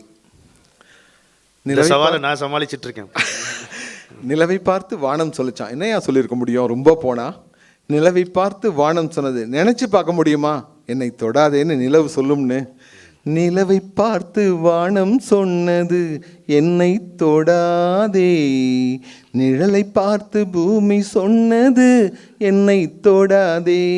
கவரி, நிலவை பார்த்து வானம் சொல்லிச்சு, வானம் சொன்னது என்னை தொடாது. ஒரு சின்ன கதை இருக்குது இதில். அதாவது அக்பரும் பீர்பாலும் இருந்தாங்களாம். எந்த நல்ல கதையும் அக்பர் பீர்பாலுக்கு போடுவோம், இல்லைன்னா தெனாலிராமன் கிருஷ்ணதேவராயருக்கு போடுவோம். அது ஒரு சம்பிரதாயம் நமக்கு. அதில் சொன்னால் ஒருத்தன் வாயார புகழறாங்க அங்கே இருக்கிற புலவர்கள்லாம். நீ இந்திரன் நீ சந்திரனா. அக்பருக்கு ரொம்ப சந்தோஷமாக இருந்தது, கேட்டுட்டு இருந்தார். பீர்பல் மட்டும் அப்படியே குவாய்ட்டாக இருந்தாராம். ஏன் இவ்வளோ பேர் புகழறாங்க, நீ மட்டும் ஒன்றும் புகழ மாட்டியா? இல்லை அதெல்லாம் ஒன்றும் இல்லை அப்படின்னு. இல்லை உனக்கு ஏதாவது தலைக்கண்ணு ஏறிடுச்சா தலைமை பதவி கொடுத்ததுனால? ஐயா அப்படி இல்லைங்க, உங்களை சரி சொல்லுன்னு எல்லாரும் முன்னாலே நீ என்னையும் புகழ்ந்து ஏதாவது சொல்லுன்னு. நீங்கள் ஆண்டவனை விட பெரியவன் அப்படின்னாராம். அக்பர் கொஞ்சம் ஆடி போயிட்டாராம். நல்லா இருக்குது கேட்க, ஆனாலும் பயமாக இருக்குது அவருக்கு. நீ ஆண்டவனை விட பெரியவன் அப்படின்னாராம். மல்ல கேட்ட பீர்பால், எதனால அப்படி சொல்கிற நீ அப்படின்னாராம். நீங்கள் நினச்சா யாரை வேணுமானாலும் நாடு கடத்தலாம், ஆண்டவனால முடியுமா அப்படின்னா அப்போ தான் உரைக்குது அவருக்கு. நிலவை பார்த்து வானம் தொடாதுன்னு சொல்ல முடியுமா? நிலவை பார்த்து வானம் சொன்னது என்னை தொடாதே, நிழலை பார்த்து பூமி சொன்னது என்னை தொடாதே, நதியை பார்த்து நாணல் சொன்னது என்னை தொடாதே, நாளை பார்த்து இரவு சொன்னது என்னை தொடாதே, நிலவை பார்த்து வானம் சொன்னது என்னை தொடாதே, நிழலை பார்த்து பூமி சொன்னது என்னை தொடாதே.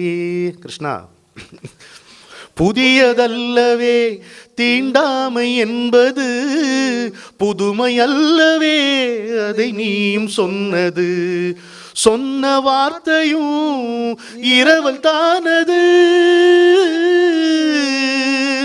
சொன்ன வார்த்தையும் இரவல் தானது, திருநீலகண்டரின் மனைவி சொன்னது, திருநீலகண்டரின் மனைவி சொன்னது, நிலவை பார்த்து வானம் சொன்னது என்னை தொடாதே, நிழலை பார்த்து பூமி சொன்னது என்னை தொடாதே.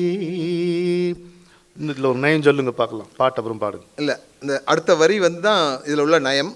சொல்லுங்க.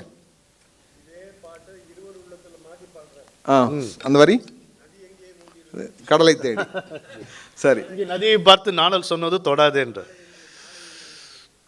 தாளத்தை ராகம் தொடாத போதில்லே, கீதத்தை நெஞ்சம் தொடாமல் போகுமோ, தந்தை தன்னையே தாய் தொடாவிடில் நானும் இல்லையே நீயும் இல்லையே, நானும் இல்லையே நீயும் இல்லையே.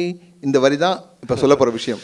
என்னென்ன, எந்த உலகத்திலும் ஆண் பெண் என்கிற உறவிலே ஆண் தான் பெண்ணை தொடுவதும் தீண்டுவதும் தூண்டுவதும் எல்லாம்.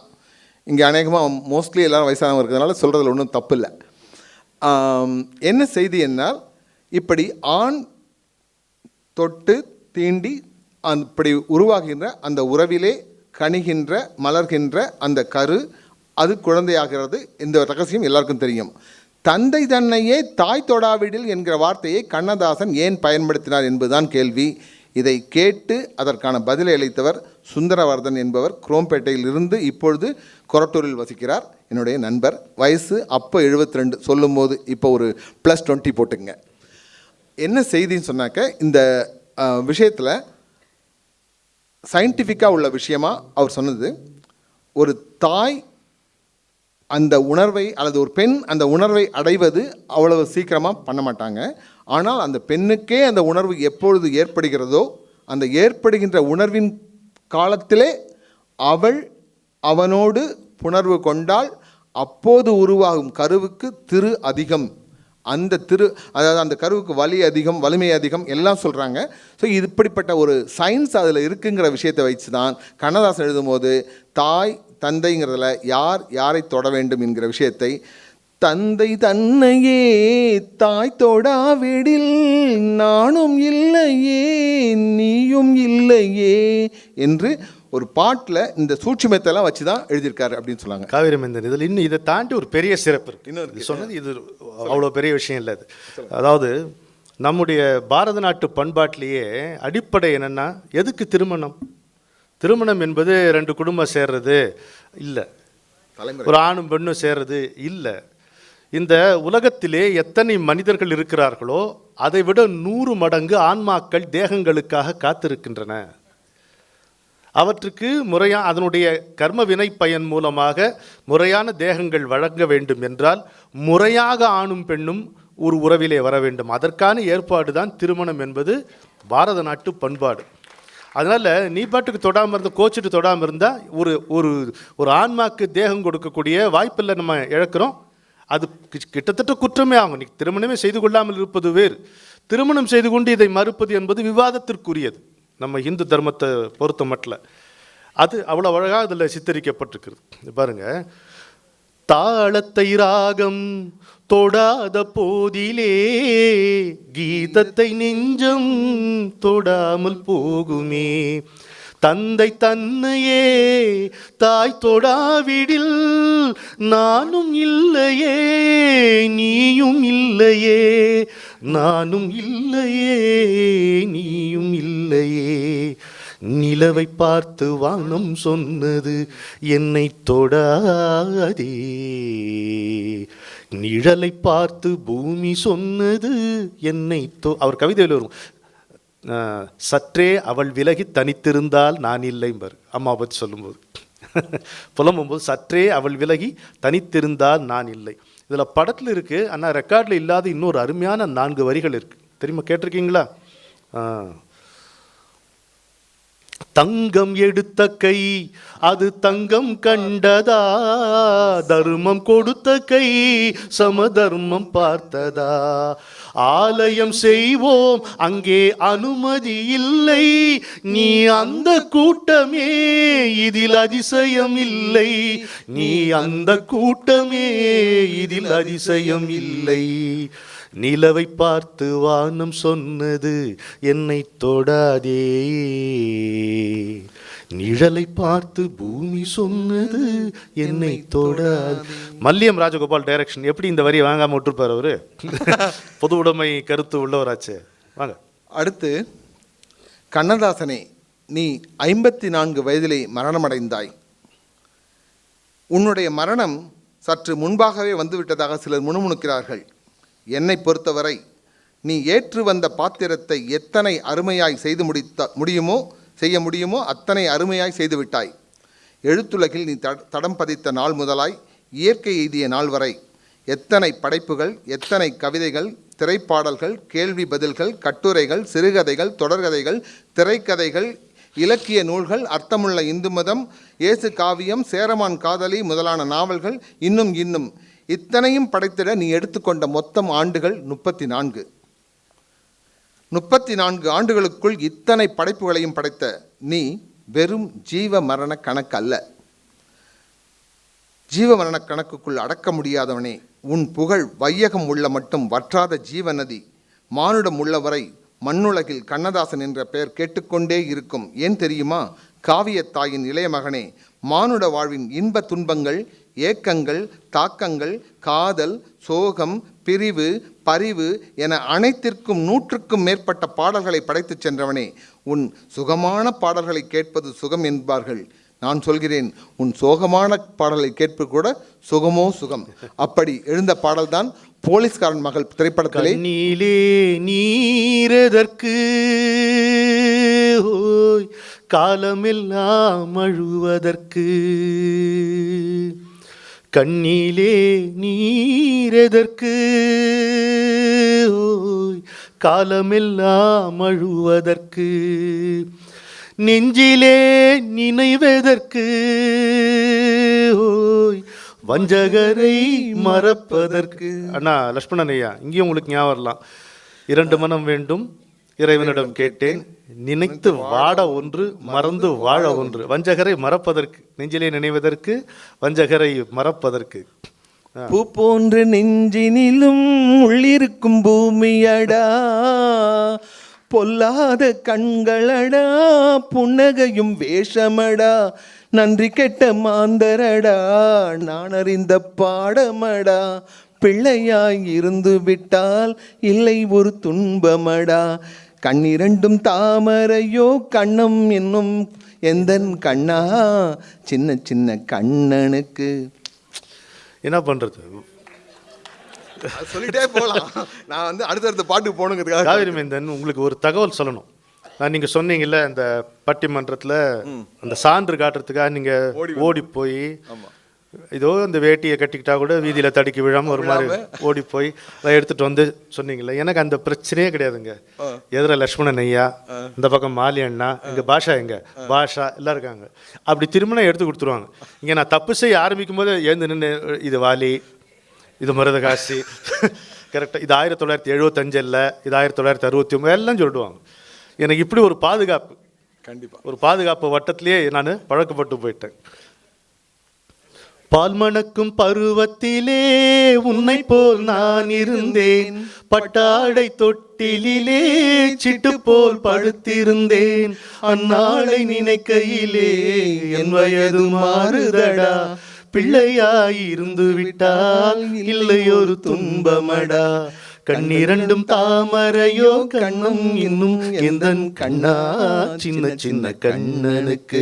நீங்க கேட்டது ஒருவரின் துடிப்பினிலே விளைவது கவிதையடா, இருவரின் துடிப்பினிலே விளைவது மழலையடா, ஈரேழு மொழிகளிலே என்ன மொழி கிள்ளை மொழி, கள்ளமற்ற வெள்ளை மொழி தேவன் தந்த தெய்வ மொழி, கண்ணிரண்டும் தாமரையோ கண்ணம் இன்னும் எந்தன் கண்ணா சின்ன சின்ன கண்ணனுக்கு என்னதான் புன்னகையோ. இதை பாடிட்டு இதுவும் அதுல போயிட்டோம். கையிலே வளைவதற்கு காதலியை அணைப்பதற்கு. நீங்க பாடுங்க. வரல, அந்த அளவுக்கு வராது. பரவாயில்ல, வர வரைக்கும் பாடு. காலிலே நடையதற்கு காதலித்து பிரிவதற்கு, பாசம் என்ற சொல்லுதற்கு பார்த்திருந்து துடிப்பதற்கு, ஆசை கொண்ட வாழ்வதற்கு, பெண் அன்றாடம் சாவதற்கு. எப்படி பெண்ணுடைய உணர்வை ஒரு வரிகளில் கொண்டு வந்திருக்காரு பாருங்க. அத்தனை துன்பத்துக்கும் ஆசை காரணங்கிறத சொல்லிட்டேன். ஆமா, நீ ஆசையை மட்டும் நீ வளர்த்துக்கிட்டேன்னா ஒரே அடியா செத்து போக மாட்டேன், தினந்தோறும் சாவாயின்றான். அன்றாடம் சாவதற்கு இல்லையா? ஜென்மமெடுத்த கணக்கை காட்டிலும் செத்த கணக்கே அதிகம். யோசிச்சு பாருங்க, ஜென்மமெடுத்த கணக்கை காட்டிலும் நாம் செத்த கணக்கே அதிகம். அதற்கு காரணம் ஆசை தான். ஆசை கொண்ட நெஞ்சதற்கு அன்றாடம் சாவதற்கு. என்ன அருமையான ஒரு விளக்கம் கொடுத்துருக்காரு. அண்மையில் வந்து தினத்தந்தி பேப்பரில் சந்திரபாபு சார் வந்து சித்ராலய கோபு சார் வந்து ஒரு செய்தி எழுதியிருந்தார். இந்த படத்தில் போலீஸ்காரன் மகளில் நடித்த அந்த விஜயகுமாரி நடித்த சகஸ்திரநாமம் அந்த கேரக்டரில் ஒரு சீனில் வந்து பெண் கெட்டு போய் வீட்டுக்கு வர்ற மாதிரியும் அந்த காட்சியை ஸ்ரீதர் பண்ணியிருக்காரு. பெல்ட்டில் வந்து அந்த பெண் அடிக்கிறதா ஒரு காட்சி.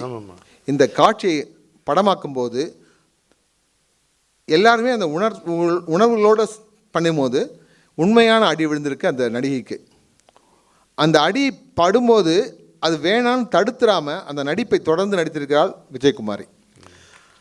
இந்த செய்தியை வந்து அவர் அது மட்டும் இல்லை காவிரி, நல்ல செய்தி.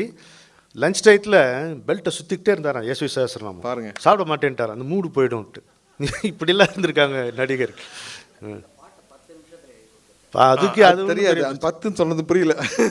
நீங்களே சொல்லலாம்.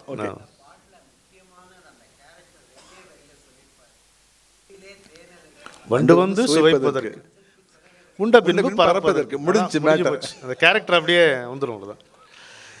அதுவே இங்கே வண்டு வருகின்றது, மலர் வருகின்றது, உண்டு சுவைக்கின்றது, உறங்கி விழுகின்றது. ஏன் வண்டு வருகின்றது? திரும்ப தான் முத்தையா அது அழகாக சொல்லுவார். அது வந்து ஒரு அந்தாதி மாதிரி. திரும்ப வண்டு வருகின்றது அப்படி வைக்கணும். அது நல்ல காதல் போது அப்படி ஏமாற்றி பிரியும் பொழுது இப்படி உண்ட பின்பு பறப்பதற்கு அப்படிங்க. இதில் ஒன்று நீங்கள் பார்க்கணும். காவிரி மைந்தன் சொன்ன கருத்தில் ஒரு முக்கியமான கருத்து, அவருடைய சோகமான பாடல்கள் கூட நமக்கு சுகம் கொடுக்குங்கிறது தான். அதுக்கு காரணம் வந்து அவர் வந்து தன்னுடைய ஏமாளித்தனத்தாலேயும் தான் அகலக்கால் வச்சதுனாலையும் முறை தவறி நடந்து கொண்டதுனாலையும் அவருக்கு நேர்ந்த அந்த அனுபவங்கள் துன்பங்களை வந்து பாடமாக்கி கொண்டார். எதை நாம் பாடமாக்கி கொள்கிறோமோ அதுதான் பாடலாக விளைகிறது. அந்த பாடல் வந்து பாடத்திலிருந்து விளைகின்ற பாடல், படிப்பினையிலிருந்து விளைகின்ற கவிதை நம்முடைய சோகத்தை துடைக்கும். வேற யாருக்கும் கிடையாது. நமக்கு தான் துன்பம் வருது, அதை நம்ம சொல்லும்போது இன்னொருத்தனுக்கு சுகமாக இருக்குமா?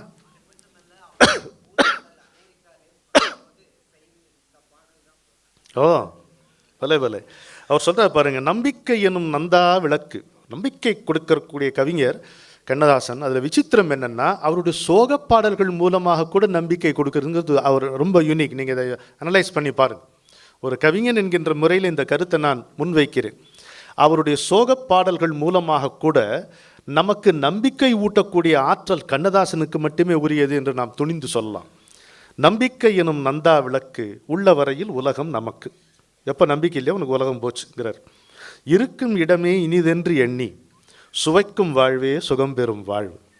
அப்போ என்ன சொன்னார்? ஆசை கொண்ட நெஞ்சதற்கு அன்றாடம் சாவதற்கு. திருப்தி இருந்தால் இருக்கும் இடமே இனிதென எண்ணி சுவைக்கும் வாழ்வே சுகம் பெறும் வாழ்வு. சின்ன கொடிலிடை தேய்ந்த கட்டிலில் கன்னம் சாய்த்து கற்பனை உலகில் பறக்கும் சுகத்தை பாமரம் அறியுமோ என்றார். எங்கே துவக்கம் எங்கே என்று முடிவு, எங்கே துவக்கம் என்று முடிவு என்று எழுதிய கைகளே எமக்கும் எழுதின. அங்கே ஏடும் ஆட்சியும் இருக்க இங்கே நாம் ஏன் இருப்பதை வெறுக்கிறார். அங்கே ஏடும் ஆட்சியும் இருக்க இங்கே நாம் ஏன் இருப்பதை வெறுக்கிறார். அடுத்த பாட்டு சொல்லுங்க. ஆமா ஆமா அதுவும் அவர் தான்.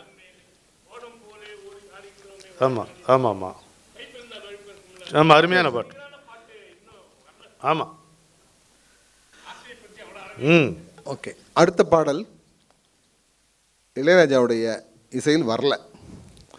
இளையராஜான்னு சொன்னோன்னே இளையராஜாவுடைய இசையில் நம்ம எதிர்பார்க்குறது நியாயம். இளையராஜாவோட இசையில் வரல. ஆனாலும் இளையராஜாவுடைய பேர் ஏன் இங்கே வருதுன்னு சொன்னால், இளையராஜா இன்னொருவரிடம்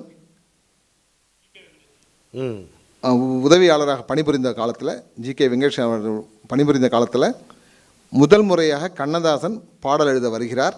அந்த பாடல் எழுதின காட்சியே நிறைய மேடைகளில், குறிப்பாக 2004 கண்ணதாசன் மேடை வாலி சாருக்கு நாங்கள் கண்ணதாசன் விருது கொடுத்த போது வாணி மஹாலில் முதல் முறையாக அவர் அதை சொன்னார். அது சொல்லும்போது அது ரொம்ப சுவையான செய்தி. அதனால் இந்த நிகழ்ச்சியில் அதுவும் கூட ஒரு பாடலாக இடம்பெறலாம்னு நினச்சோம். அந்த பாடல் வந்து இப்போ சொல்லிட்டு நான் தான் பாடுவேன். இந்த பாட்டு பாடுங்க. அது டூயட் பாட்டு, அதனால் சேர்ந்து பாடலாம், ஒன்றும் பிரச்சனை இல்லை, பார்த்துக்கலாம். சரி, அதாவது என்னென்ன, இளையராஜா வந்து ஆர்கெஸ்ட்ரைசேஷன் எல்லாம் பண்ணுறதுக்கு எல்லாத்துக்கும் ரெடி பண்ணிகிட்ருக்காரு. கிட்டார் தான் அவர் இப்போ வாசிச்சுட்டு இருந்த டைமு. கண்ணதாசன் உள்ளே வர்றார். கண்ணதாசன் உள்ளே வர்ற அழகே தனி. அதை வந்து பார்க்க கொடுத்து வைக்காத பாவியாக நான். ஆனால் நிறைய பேர் சொல்ல சொல்ல கேட்க கேட்க அந்த தாகம் இன்னும் அதிகமாக தான் ஆகுது. வேட்டியின் ஒரு பக்கத்து நுனியினை பிடித்து கொண்டு கோட்டைக்குள் அந்த கோமகன் நடந்து செல்லும்போது கவிதையே கால்முளைத்து செல்வது போல் இருக்கும் என்று புலமைப்பித்தன் சொல்வார். அந்த வரி தான் சொல்லணும். புலமைப்பித்தன் சொல்லும்போது மறுபடியும் நான் எம்.கே. மணியை பற்றி ஒரு வரி இந்த இடத்துல சொல்லணும். நினைவுக்கு வரும்போது சொல்கிறது தான் முக்கியம். நான் வந்து இந்த தமிழ்ச்சங்கத்தை இத்தனை ஆண்டுகள் 28 ஆண்டுகளாக ஒரு அமைப்பு எனக்கு தெரிஞ்சு பிரம்மாண்டமாக பெரிய பெரிய அரங்களை வந்து மக்களுக்கு விருந்து கொடுத்துச்சு சொன்னால் கண்ணதாசன் தமிழ்ச்சங்கம். அதற்கு காவிரி மைந்தன் என்கிற தனி மனிதனால் சத்தியமாக முடியவும் முடியாது. ஆனால் எம்.கே. மணி என்கிற ஒரு மனிதர் எனக்கு அன்று 92 கிடச்சி இன்னைக்கு வரைக்கும் தோளோடு தோல் நிற்கிறார் என்பதை விட அதை எப்படி சொல்லணும்னு சொன்னாக்க, புலமைப்பித்தன் ஒரு இடத்துல வந்து எம்ஜிஆரை பற்றி சொன்னார். அவருக்கு வந்து எம்எல்சி போஸ்ட் கொடுத்தாங்க புலமைப்பித்தனுக்கு. புலமைப்பித்தன் வந்து எப்படிப்பட்ட உணர்ச்சி மிக்க கவிஞர்னு நிறைய பேருக்கு தெரியும். அப்படிப்பட்ட கவிஞர் எம்ஜிஆர் வந்து அந்த எம்எல்சி பதவி ஏற்கிற விழாவுக்கு 4 மணிக்கு மாலை அந்த விழாவுக்கு கூப்பிட்டுருக்காங்க. என்ன பதவி எனக்கு விளங்கல. எம்எல்சி மேல் சபையில் உள்ள மேலவை உறுப்பினர். அந்த பதவி கொடுக்குறாங்க. 4 மணிக்கு வந்து எம்ஜிஆர் வந்து முன்னாடி உட்கார போகிறாரு. இவர் வந்து ஒரு கன்னி பேச்சு அந்த சபையில் பேச போகிறார். நேச்சுரலி அவருடைய தமிழ் கொட்டுறது இதயக்கணிலேருந்து எல்லா பாட்டும் அவர் தான். ஸோ அப்படி பல விஷயங்களை உள்ள கொண்ட ஒரு கவிஞர். அவர் எப்படி பாட போகிறார், என்ன சொல்ல போகிறார், அந்த பேச்சு எப்படி இருக்கும்னு எல்லாருமே கட்சி பேதம் இல்லாமல் காத்திருக்கிறார்கள் அந்த இலக்கிய பேச்சை கேட்க. எம்ஜிஆர் 4 மணிக்கு முன்னாடி வந்து உட்கார வேண்டியவர் சபைக்கு வரவே இல்லை. 3:45 4 மணிக்கெலாம் ரிமைண்ட் பண்ணுறாங்க. காளிமுத்தெல்லாம் அப்போது இருந்தாங்க.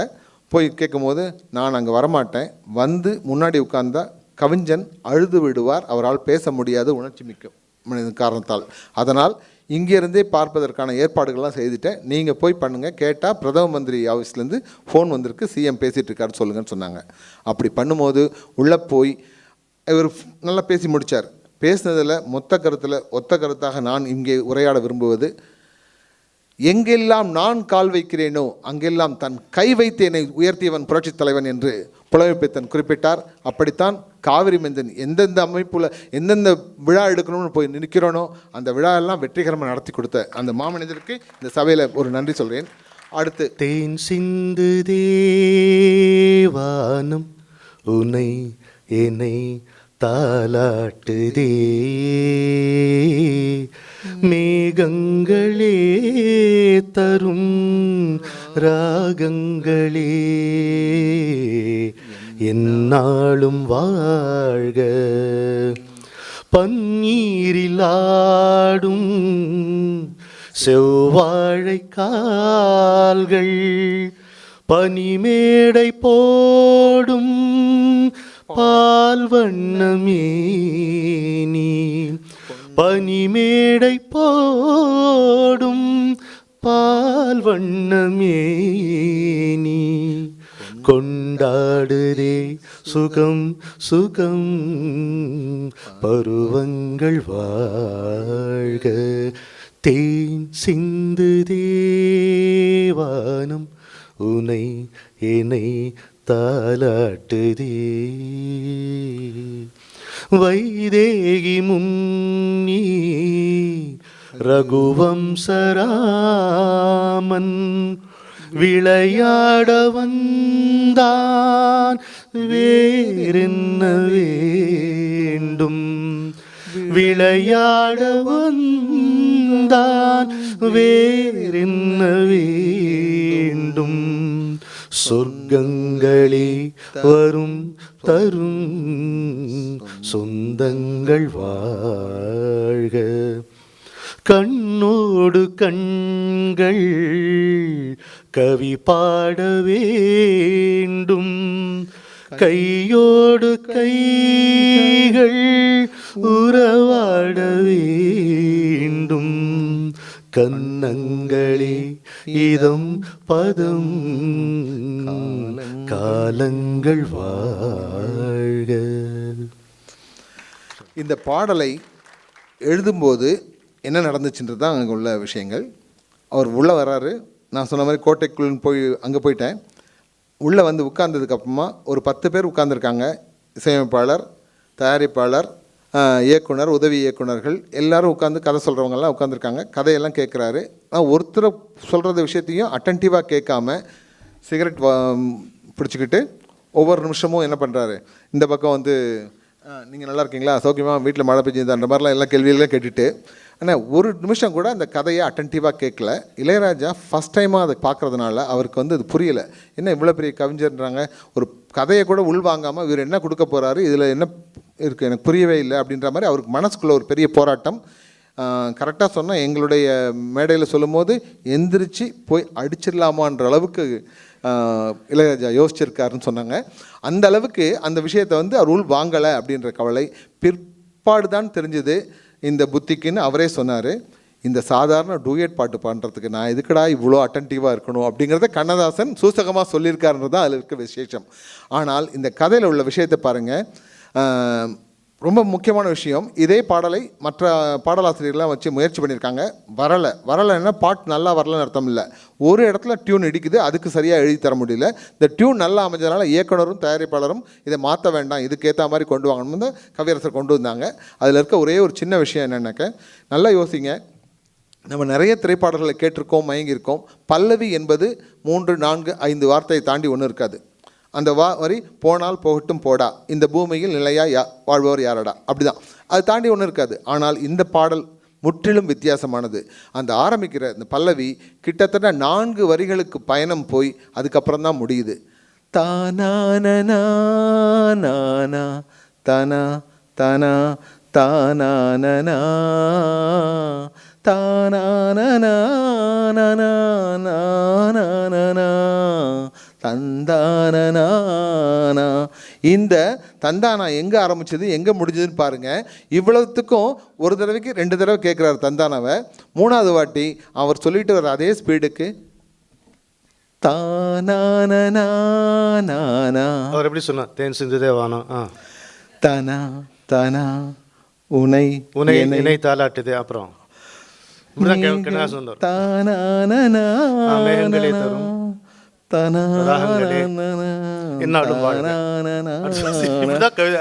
பாட்டு சொன்னார் அவர். இதுல இன்னொரு சுச்சுவேஷன்ல முக்கியமா நம்ம பாட்டெல்லாம் ரசிக்கிறோம். நிறைய பேர் வந்து இவ்வளவு யோசிக்கிறது இல்லை. ஒரு பாடலில் பல்லவியில் அல்லது அந்த விஷயத்துல மங்களத்தை கொண்டு வர வேண்டும் என்று கண்ணதாசன் அழகா வச்சிருக்காரு. என்னாலும் வாழ்க அப்படின்னு ஒன்று. அதே மாதிரி அந்த ஒவ்வொரு நமக்கு 4 வரி கண்ணில் தெரியுதா இல்லையா சார், இந்த 4 வரியில் முதல் வரிக்கும் 2வது வரிக்கும் மறுபடியும் 3வது வரிக்கும் 4வது வரிக்கும் அந்த கனெக்டிவிட்டி இருக்குது பாருங்கள், சத்தியமாக இருக்குது, 100% இருக்குது. அது வந்து சாரி டு சே இன்னைக்கு உள்ள பாட்டில் கண்டுபிடிக்க முடியல, காண முடியல. அதனால தான் வந்து பாட்டு வந்து நமக்கு இந்த பாட்டு வந்து சூப்பராக நிற்குது. முதல்ல பாட்டை கண்டுபிடிப்போம், அப்புறம் கண்டினியூட்டியை கண்டுபிடிப்போம்.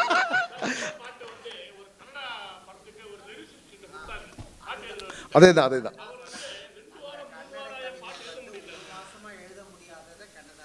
அதில் இருக்க விஷயமே என்னென்னா, இந்த உணை எனைங்கிற சாதாரண சின்ன வார்த்தை யாரும் கற்பனை, நாங்களாம் கவிதையெல்லாம் கொஞ்சம் எழுதும்போது வராது. இந்த உணை எனையெல்லாம் பக்கத்தில் போடலான்னு புத்தி தோணாது.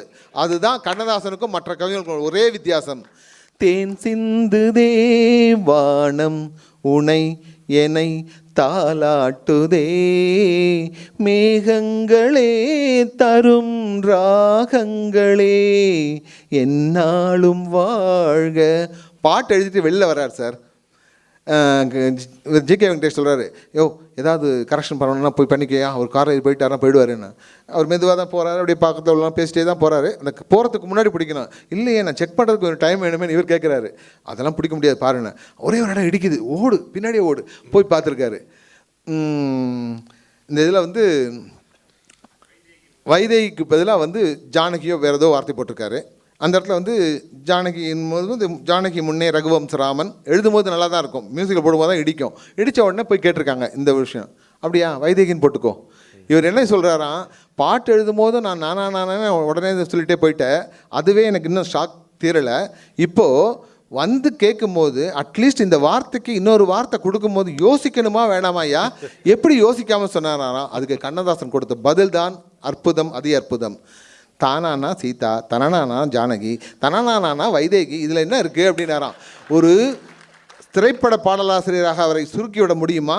இலக்கியத்தை, தமிழ் இன்பத்தை ஒட்டுமொத்தமாக கரைத்து குடித்து வைத்திருந்த ஒரு மனிதனால் தான் இப்படி வெளிப்படுத்த முடியும். சீதாவும் ஜானகியும் வைதேகியும் ஒற்றை இடத்துல வந்து எப்படி வேணாலும் பெறல முடியும், சொல்ல முடியும். கேட்கும் போது உடனே சொல்கிறாருனாக்கா அது என்ன சார்? அது எழுத்தாளர் சுஜாதா இதை பதிவு செய்திருப்பார். கண்ணதாசனோட அவர் கம்போசிங் உட்கார்ந்ததில் அது எப்படி இவ்வளோ சுலபமாக எழுதுறீங்கன்னு சுஜாதா கேட்க, அது ஒன்றும் இல்லை, சந்தத்தை பிடிக்கணும், நம்ம நேர் அது மாதிரி பிடிச்சிட்டார். எப்படின்னா சீதா நேர், ஜானகி நிறை, இப்படி பிடிக்கணும். அப்படி பிடிச்சிட்டா சுலபமாக எழுதிடலாமேன்னார். வைதேகி முன்னே ரகுவம்சராமன் விளையாட வந்தான், வேறென்ன வேண்டும், சொர்க்கங்களே வரும் தரும் சொந்தங்கள் வாழ்க. சொந்தங்கள்லாம் எங்கே வாழுதுன்னு யோசிச்சு பாருங்கள் சார் இன்றைக்கி டேட்டில்.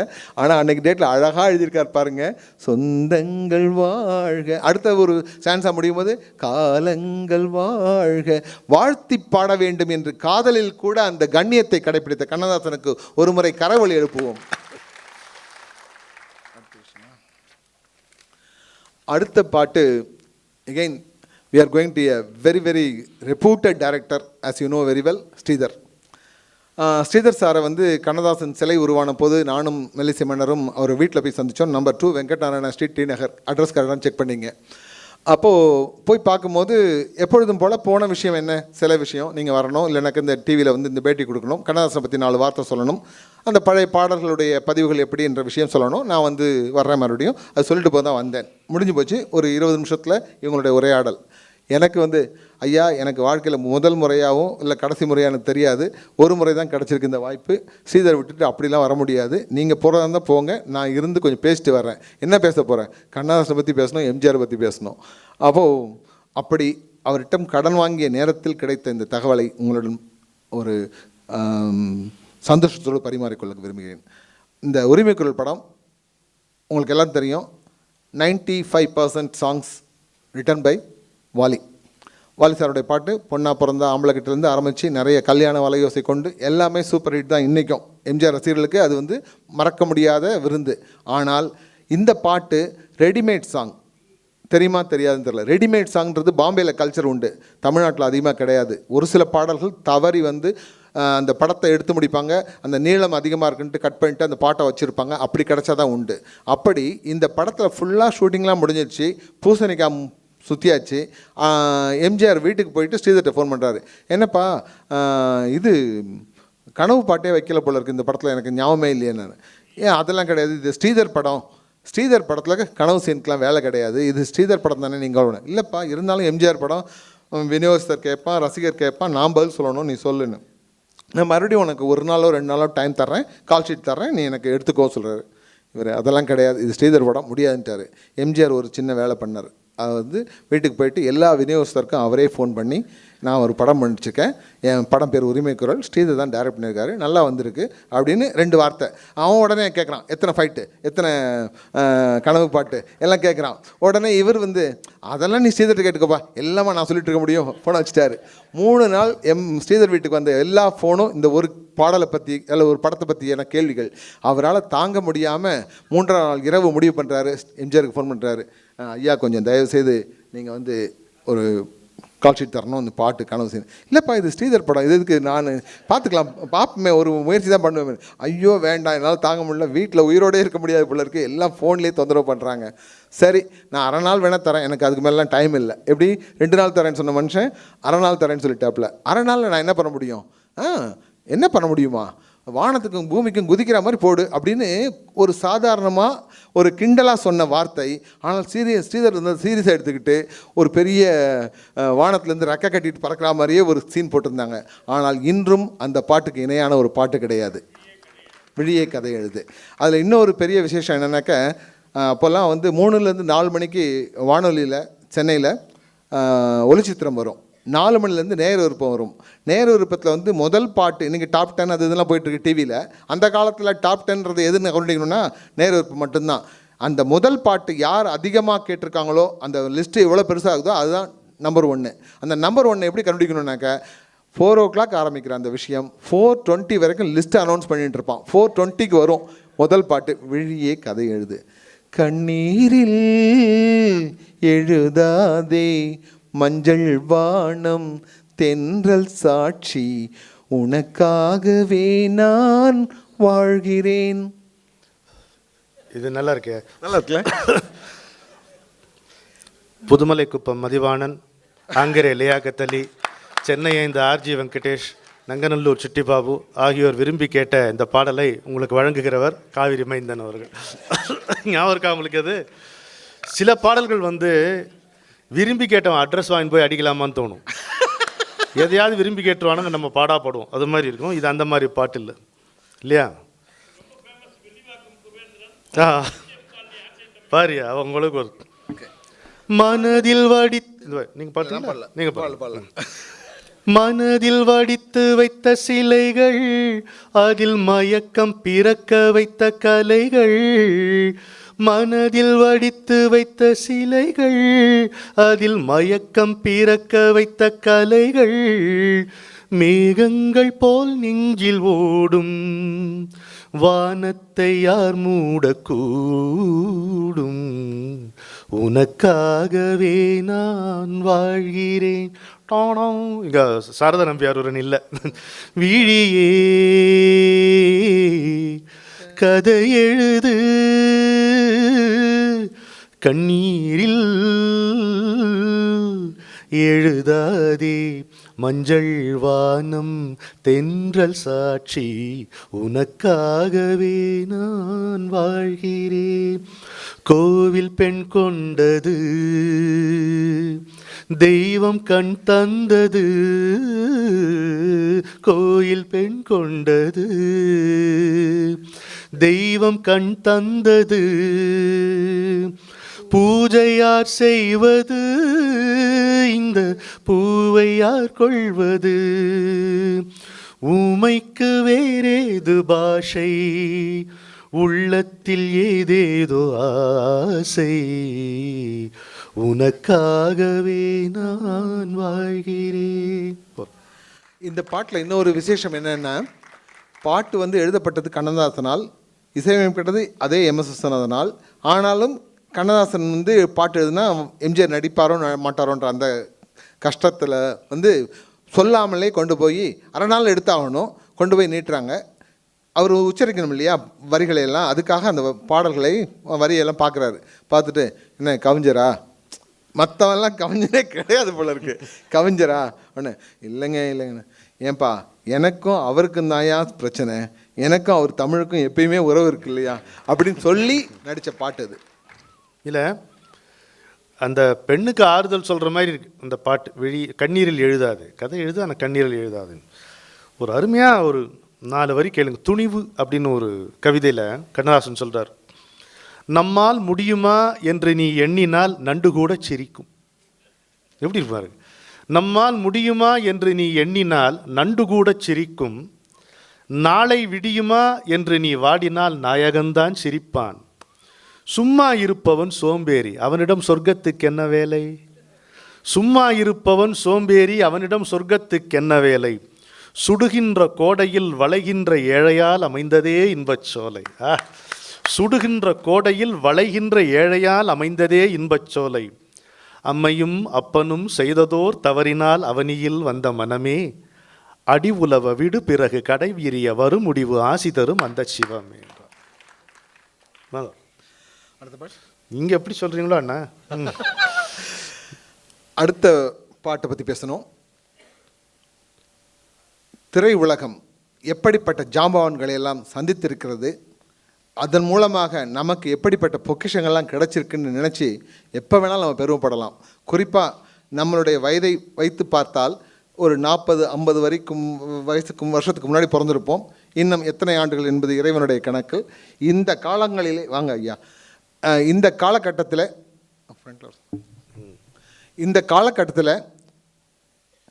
பிறந்து இவ்வளவு பாடல்களையும் இவ்வளவு பொக்கிஷங்களையும் ரசிக்கிற ஒரு தன்மையில் நம்ம எப்பயோ பிறந்து அந்த வேற என்ன இதுக்கு முன்னாடி காலத்தில் பிறந்தா கூட இப்படிப்பட்ட பாடல் கிடச்சிருக்காது, இதுக்கு அப்புறமா பிறந்தா ரொம்ப ரொம்ப கஷ்டப்பட்டுருப்போம். ஸோ அந்த வகையில் நாம் ஒரு பொற்கால பாடல்கள் பிறந்த காலத்தில் அதை கேட்டு ரசித்து அதில் வாழக்கூடிய ஒரு பெரிய பாக்கியம் நமக்கு கிடச்சிருக்கு. மஸ்கட் ஜானகிராமன் வருகிறது.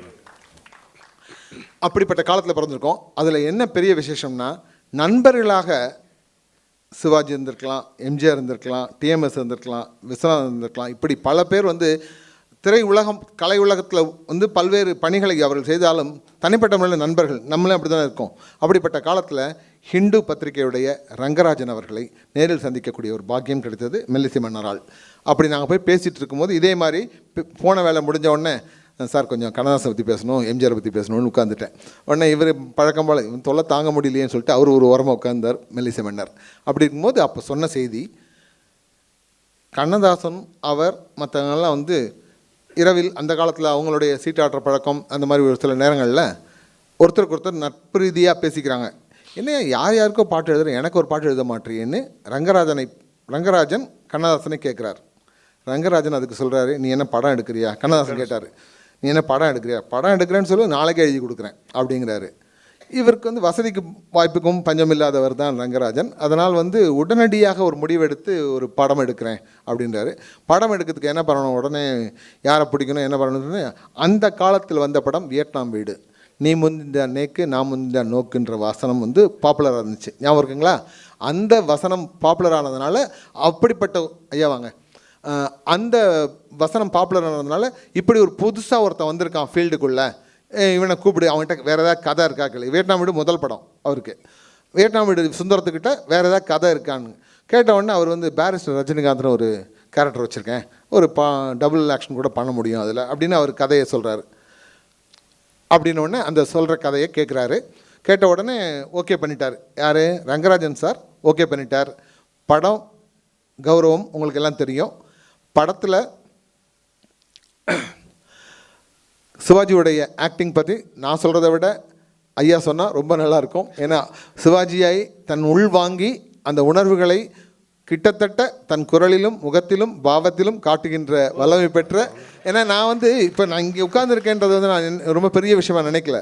அந்த இடத்துல பல முறை உட்கார்ந்து ஐயாவுடைய பேச்சை கேட்டு உருகி போன ஒரு ரசிகனாக தான் நான் இங்கே உட்காந்துருக்கேன். ஒரு சின்ன குறிப்பு இதில் சொல்லிடலாம். உங்களுக்கு இன்னைக்கு காலையில் தான் கவிதா லட்சுமணன்கிட்ட பேசிட்டு இருக்கும்போது சொன்னேன், இப்போ அந்த அம்மாடி பொண்ணுக்கு தங்க மனசு பாட்டு இருக்கு இல்லைங்களா, அந்த 2 வருஷனும் வீடியோ யூடியூப்பில் அதை பார்த்தேன், திண்டாடி போயிட்டேன். முடியாது. கவிதா கிருஷ்ணன் ஒரு அருமையான குறிப்பு சொன்னார், கொஞ்சம் யோசிச்சு பாருங்க. சிவாஜி கணேசனுக்கு ரெஃபரன்ஸாக முன்னோடியாக யாராவது நடிகர் இருந்தாங்களா? இல்லையே. யோசிச்சு பாருங்க. அவரளவுக்கு இல்லை. எல்லா பாடல்களுக்கும் முன்னோடியாக யாரோ இருந்திருக்காங்க. அவருக்கு அப்புறம் வந்த ரசிகர்களுக்கெல்லாம் சிவாஜி ஒரு ரெஃபரன்ஸாக இருக்கார். நான் பார்க்க சிவாஜி பார்க்க, ஓஹோ கமலஹாசன் எவ்வளோ எடுத்திருக்கிறாருப்பா, இதில் ரஜினிகாந்த் இதுலேருந்து எடுத்து எல்லாரும் அதுலேருந்து எடுத்திருக்காங்க. அப்போது என் மனைவி ஒரு அழகான குறிப்பு சொன்னான். இல்லை அவங்க உணர்வுபூர்வமாக அப்படி அதை பார்த்து நம்ம இப்படி செய்யலான்னு எடுத்துருக்க மாட்டாங்க. அது அன்அவாய்டபுள், அந்த பாதிப்பு வந்து அன்அவாய்டபுள், தவிர்க்க முடியாது. ஏவாவது இப்போ ஒரு நீர் ஆற்றிய தொண்டிலெல்லாம் சிறந்த தொண்டு மந்திரி அவர்கள் இப்படியா சொல், நீர் ஆற்றிய தொண்டிலெல்லாம் சிறந்த தொண்டு மந்திரி அவர்களே என்பதுதான் நமக்கு வருது. தமிழ்னா இப்படி தான் பேசப்படணுன்ட்டு ஒரு இலக்கணமாக நமக்கு வந்துடுச்சு இல்லையா? பாட்டு என்றால் இப்படித்தான் எழுதப்பட வேண்டும் என்பதை கண்ணதாசனை பார்த்து நாம் தெரிந்து கொண்டோம்.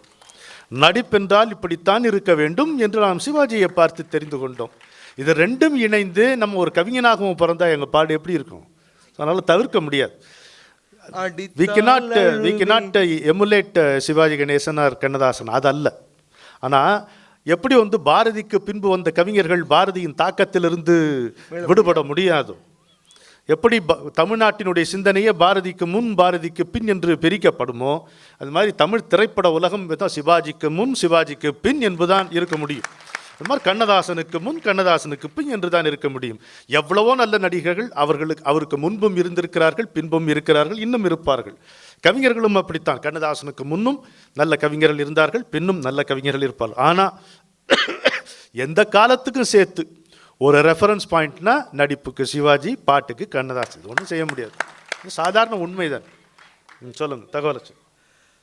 அந்த படத்துக்கு பாட்டு கதை முடிவாயிடுச்சு. நடிகர் சிவாஜின்னு முடிவாயிடுச்சு. மியூசிக் யார் போடலான்னு முடிவு பண்ணாங்க. அது வந்து தினத்தந்தியில் வந்து அட்வர்டைஸ்மெண்ட்டே வந்தாச்சு, கேவி மகாதேவன் போட்டு வந்தாச்சு. அப்போ வந்து கேவி மகாதேவன் வந்து அந்த கதையை ஃபுல்லாக கேட்டுட்டு இது தம்பி பண்ணால் நல்லாயிருக்கும் அப்படின்னு சொல்லிட்டு விஸ்வநாதன் பேரை அவர் சொல்கிறாரு. அப்போ வந்து விஸ்வநாதன் அது முடியாதுன்னு இருக்கிறாரு. அப்புறம் வந்து கேட்டதுக்கு அவங்க சொன்ன ஒரே வார்த்தை, எனக்கு நான் இந்த ஃபீல்டுக்குள்ளே வந்து கஷ்டப்பட்ட காலத்தில் எனக்கு 2 ரூபாய்க்கு சட்டை வாங்கி கொடுத்தவர் கேவி மகாதேவன். அவர் படத்துக்கு ஒப்பந்தமானதுக்கப்புறமா அதை பறித்து நான் பண்ணுறது நல்லா இருக்காது, நான் பண்ண மாட்டேன்னு நன்றியை இந்த உலகத்துக்கு நிலைநாட்டியவர் மெல்லிசை மன்னர். அந்த வகையில் வந்து இந்த படத்துக்கு வந்து அப்புறமா வந்து அவரே கேவிஎம் வந்து இல்லை இந்த சப்ஜெக்ட்டுக்கு நீ பண்ணால் நல்லாயிருக்கும்னு நானே நினைக்கிறேன், எனக்காக பண்ணுன்னு சொல்லிட்டு அதுக்கப்புறமா பண்ணது எம்எஸ் சுதாரோட இசையில் தான் அந்த பாட்டெலாம் வந்துச்சு.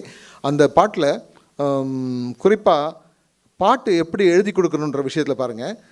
படத்துக்கு படம் புக் ஆகிடுச்சு, கதை ரெடி, மியூசிக் டைரக்டர் யார் ரெடி, எல்லாம் இருந்துச்சு. பாடல் பதிவு ஆரம்பம், ரங்கராஜனுடைய ஆசை நிறைவேற போகுது, கவிஞர் வர்றாரு, பாட்டு எழுதி கொடுக்க சொல்கிறாங்க. கதையை ஃபுல் கேட்டார். இவர் வந்து 4 லைனாக எழுதி அந்த அறை ஃபுல்லாக ரொப்பி வச்சுருக்காரு. கிட்டத்தட்ட ஒரு 50-60 சரணங்கள், அதில் பல்லவி எதை வேணால் எடுத்துக்கலாம். அப்போ இவர் சொன்னாராம், எதை வேணால் பொறுக்கிக்கோ அப்படின்னே சொன்னாராம்.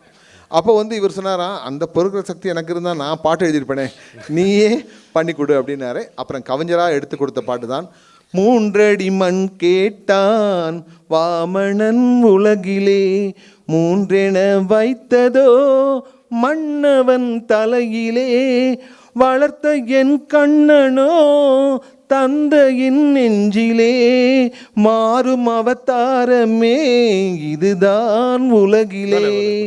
கண்ணதாசனுடைய பாடல் வரிகளை பாருங்கள். அந்த புராண வரலாற்றை 2 வரிகளில் சொல்லி இந்த கதையினுடைய கருப்பொருளை 2 வரிகளில் ஒப்படைத்து 4 வரியாக்கி கொடுக்கின்ற சூட்சுமத்தை முன்னும் பின்னும் கவிஞர்கள் செய்ய முடியாமல் தவிக்கிறார்கள். கண்ணதாசன் அதில் வென்று காட்டுகிறார். அடுத்த பாட்டு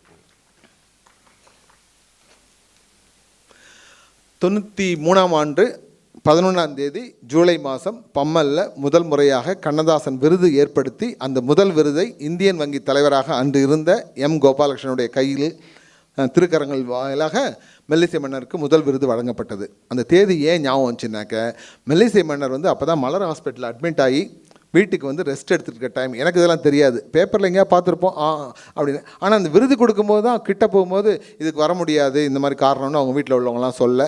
அப்புறம் நான் இன்னும் ஒரு 2 வாரம் கழித்து வந்து பார்க்குறேன், 2 வாரம் கழித்து பார்க்குறேன். 3ஆவது வாட்டி எப்படி போய் பார்க்கும்போது அவர் வந்து, நான் வருவேன் ஆனால் சும்மா இருக்க மாட்டேன், ஹார்மோனியம் பட்டி வச்சுட்டு வாசிப்பேன் அப்படின்னாரு. வர்றதே பெரிய விஷயம், நீ பேசக்கூட வேண்டாம், நீ விருது வாங்கினா போகிறோம். இந்த முதல் விருது வேறு யாருக்கும் தர முடியாது இல்லைங்கய்யா, உண்மை அதுதானே. ஸோ அதனால் வந்து இந்த முதல் விருதை நீங்கள் வாங்கிடுங்க, பேச வேண்டாம், நீங்கள் வந்துட்டு போங்கன்றது தான் முதல்ல என்னுடைய கோரிக்கையாக இருந்துச்சு. அவர் வந்து பாண்டிச்சேரியில் இதுக்கு நடுவில் ஒரு விழா போயிருக்காரு. காலையில் ஒரு 10 மணிக்கு ஆரம்பித்த விழா 2:30, 3, 4 வரைக்கும் போயிருக்கு. இவர் இந்த மாதிரி ஹார்மோனியத்திலே ஒவ்வொரு பாடல் பிறந்த கதையை விளக்கம் கொடுத்துருக்காரு. அந்த வெற்றி அவரை பற்றி இருந்த நேரம். நான் போன உடனே இதே போல் நான் செய்வேன், தபேலா ஹார்மோனியம், நீ ஓகேன்னு சொன்னால் நான் வர்றேன் அப்படின்னாரு. நான் என்ன ஓகே சொல்றது, எல்லாருமே ஓகே தானே சொல்லுவாங்க, வாங்கன்னு சொன்னேன். அப்படி வந்த கட்டத்தில் அன்றைக்கு அவர் அந்த மேடையிலே சொன்ன ஒரு விஷயத்தை தான் இந்த அடுத்த பாடலாக இப்போ சொல்ல போகிறேன். என் வீட்டு கண்ணாடி என் முகத்தை காட்டவில்லை, என் வீட்டு கண்ணாடி என் முகத்தை காட்டவில்லை, இக்கரைக்கு அக்கறை பச்சை. நீங்கள் பாடுங்க சார், எனக்கு பாட்டு வரல, நீங்கள் பாடுங்க. அது உண்மையை ஒத்துக்கணும் இல்லை, ஏன்னா பாடி பழக்கம் இல்லை. நான் இந்த உண்மையை பல முறை ஒத்துக்கிட்டேங்க. அதுக்காக பாடாமல் போயிட முடியுமா? இப்படி ஒரு ஆடியன்ஸ் கிடைக்கும்போது அவங்கள சும்மா விட்டுறலாமா சொல்லுங்கள். என் வீட்டு கண்ணாடி என் முகத்தை காட்டவில்லை, இக்கரைக்கு அக்கறை வச்ச என்றும் இக்கரைக்கு அக்கறை வச்ச, இல்லாத பொருள் மீது எல்லோர்க்கும் ஆசை வரும், இக்கரைக்கு அக்கறை வச்ச என்றும் இக்கரைக்கு அக்கறை வச்ச. சொல்லுங்க, கருத்து சொல்லுங்க. இதில் கடல் மீது விழுந்தோர்கள் நீந்துங்கள், கடலில் போய் விழுந்தோம்னா நீந்தலாம். கனி மீது விழுந்தோர்கள் உண்ணுங்கள், வழிச்சாலை கண்டோர்கள் செல்லுங்கள், போக வழியின்றி நிற்பவர்கள் நில்லுங்கள். கல் தரையில் கை நீட்டி கை போட்டு நீந்துகின்ற மனிதா, காலமிட்ட கட்டளையை மாற்றுவது எளிதா. என்ன தெரியுமா அது? அதாவது எல்லாருக்கும் நம்ம வினை வழி வினையினுடைய பயன்கள் பிரகாரம் தான் வாழ்க்கை அமையும். நீ அதனுடைய பிரகாரம் இப்போ நீ கடலில் விழுந்திருப்ப, விழுந்தா என்ன செய்யணும்? நீஞ்சு, வேற என்ன செய்ய முடியும்? ஐயோ அம்மான்னு கத்தினா கடல் விட்டுருமா? திலானா மோனாம்பல்ல நாகேஷ் கேட்பார், கடைசியில் போலீஸ் வரும், கடைசியில் தானே வரும். வந்த பிறகு ஏண்டா அவனுக்கு வெக்கமா இல்லைன்னு, வெக்கப்பட்டா விட்டுருவாங்களான்னு கேட்பார். அது மாதிரி விழுந்துட்டேன் நீந்து, நான் நல்ல வினை, எனக்கு ஒரு நல்ல செல்வம் அனுபவிக்க, கனி மீது விழுந்தவர்கள் உண்ணு சாப்பிடு. அப்புறம் வழிச்சாலை எனக்கு வழி தெரியாமல் நல்ல பாதை எனக்கு கிடச்சி செல்லு. அப்போ ஏன் நிற்கிற? எனக்கு வழி கிடச்சி நின்றுட்டே இருந்தா அதுக்காக வழி கொடுத்துருக்காங்க? நடந்து போகிறதுக்கு தானே கொடுத்துங்க. போ, வழியின்றி நிற்பவர் நில்லு, வெயிட் பண்ணு. வாழ்க்கையில் காத்திருக்க கற்றுக்கொள், கண்ணை அகல திறந்து கொண்டு காத்திருப்பதே கடுந்தவம். மின்னல் அடித்த அதிர்ச்சியில் நெஞ்சை மீறுவதுதான் கவிதை வடிவம். காத்திருக்க கற்றுக்கொள். அப்புறம் கல்தரையில் கைபோட்டு நீந்துகின்ற மனிதன். ஏன்டா மாற்ற முடியாத மாத்திர நினைக்கிறியே? சூழ்நிலைகளை மாற்ற முடியாது, சூழ்நிலைகளை காட்டிலும் உயரமாக நிற்க நாம் கற்றுக்கொள்வதற்கு பேர் தான் ஞானம். அதைத்தான் இங்கே கண்ணதாசன் நமக்கு சொல்கிறார். யோசிச்சு பாருங்க, கடல் மீது விழுந்தோர்கள் நீந்துங்கள், கனி மீது விழுந்தோர்கள் உண்ணுங்கள், வழிச்சாலை கண்டோர்கள் செல்லுங்கள், வழியின்றி நிற்பவர்கள் நில்லுங்கள். அப்படி இருங்க. உங்களுக்கு எப்படி வாச்சிருக்கோ அதை அப்படி போங்க. அந்த போக்கில் போய்தான் அதை மாற்ற முடியும், அதுலேருந்து மீள முடியும் நம்ம. அது இல்லாமல் கல்தரையில் கைபோட்டு நீந்த ஒரு அடிக்கும் விழும், நிலத்தரைந்தான் கைப்பழையாதற்று. இந்த மாதிரி என்ன அழகான பாட்டு. கடல் மீது விழுந்தோர்கள் நீந்துங்கள், கனி மீது வீழ்ந்தவர்கள் உண்ணுங்கள், வழிச்சாலை கண்டோர்கள் செல்லுங்கள், செல்ல வழியின்றி நிற்பவர்கள் நில்லுங்கள். கல்தரையில் கை போட்டு நீந்துகின்ற மனிதா, காலமிட்ட கட்டளையை மாற்றுவது எளிதா. இல்லாத பொருள் மீது எல்லோர்க்கும் ஆசை வரும், இக்கரைக்கு அக்கறை வச்ச என்றும் இக்கரைக்கு அக்கறை பச்ச. இந்த பாட்டை எழுதி முடித்த உடனே கண்ணதாசன் கேட்டாராம், இதை டிஎம்எஸ் எஸ்பிபின்னு கூப்பிட்டு பாட வச்சிடாதரா, நீயே பாடுன்னு. மெல்லிசை மன்னர் ரொம்ப பெருமையா தேங்க்யூ அப்படிலாம் சொல்லியிருக்காரு. அப்படி இல்லை, மற்றவன்லாம் பாடினா அந்த பாட்டில் மயங்கிடுவான், பாட்டில் உள்ள கருத்தை விட்டுருவான். நீ பாடினா கர்ணகடூரமாக இருக்கும், பாட்டில் உள்ள கருத்தை கேட்பான் அப்படின்னு சொன்னாராம். மழை நாளில் உன் எண்ணம் வெயில் தேடும், கோடை வெயில் நாளில் உன்மேனி குளிர் தேடும், அது தேடி இது தேடி அலைகின்றாய், வாழ்வில் எது சேர்ந்தாலும் தவிக்கின்றாய், அவரவர்க்கு வாய்த்த இடம் அவன் போட்ட பிச்சை, அறியாத மானிடர்க்கு அக்கறையில் இச்சை, இக்கரைக்கு அக்கறை பச்சை என்றும் இக்கரைக்கு அக்கறை பச்சை. அதாவது இங்கே கவிஞர் கொத்தமங்கலம் சுப்புவோடைய மகள் வந்திருக்கிறாங்க, லலிதா அவர்கள். இந்த இந்த பாட்டு நீங்கள் கவனிச்சிங்கன்னா இக்கரைக்கு அக்கறை பச்சை அப்படின்னு பாடியிருக்க மாட்டார், பச்சை தான் பாடியிருப்பார். கொத்தமங்கலம் சுப்பு எங்கள் காலேஜில் வந்து ஒரு பாட்டு பண்ணார்.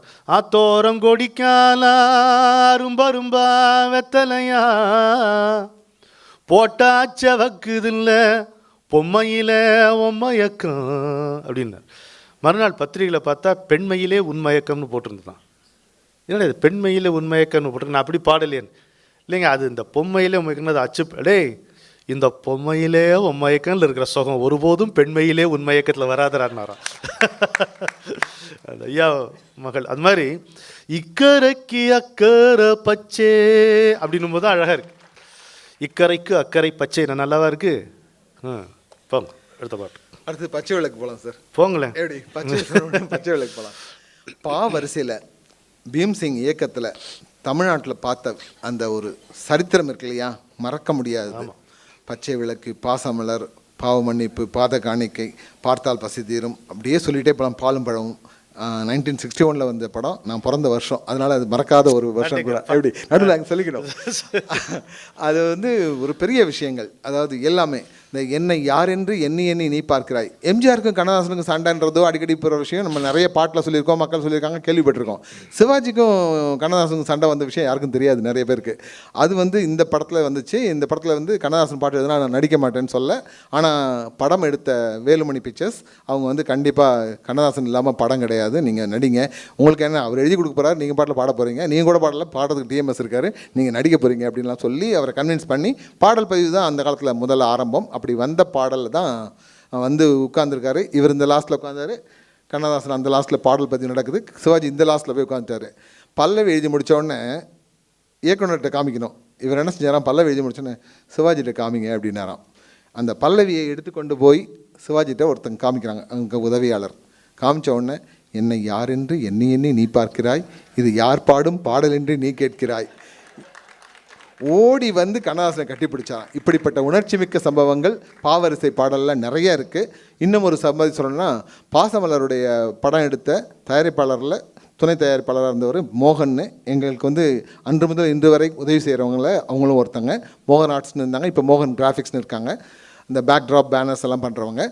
அப்படிப்பட்டவங்க வந்து சொன்னாங்க, நேரடியாக சொன்ன விஷயம், சிவாஜி அந்த கடைசி காட்சி ஆரூர் தாஸ் வசனத்தில் வந்த படம் அது. அதில் வந்து 18 பக்கத்துக்கு வசனம்.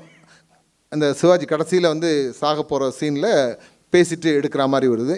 அப்போ வந்து சிவாஜி வந்து வாங்கி பார்த்துட்டு அப்படியே கிழிச்சு போட்டு, நீ விட்டு இந்த வசனம்லாம் வேண்டாம், நானே பேசிக்கிறேன் அப்படி. ஒரு நடிகர் திலகம் அப்படி இதுக்கு முன்னாடியும் பின்னாடியும் அப்படி சொன்னதாக எங்கேயுமே நான் பார்க்கலாம் கேள்விப்படலை. ஆனால் சொல்லிவிட்டு கைவீசம்மா கைவீசுன்ற ஒரு விஷயத்தை தான் அவர் சொல்லி பாடினார் பண்ணார்.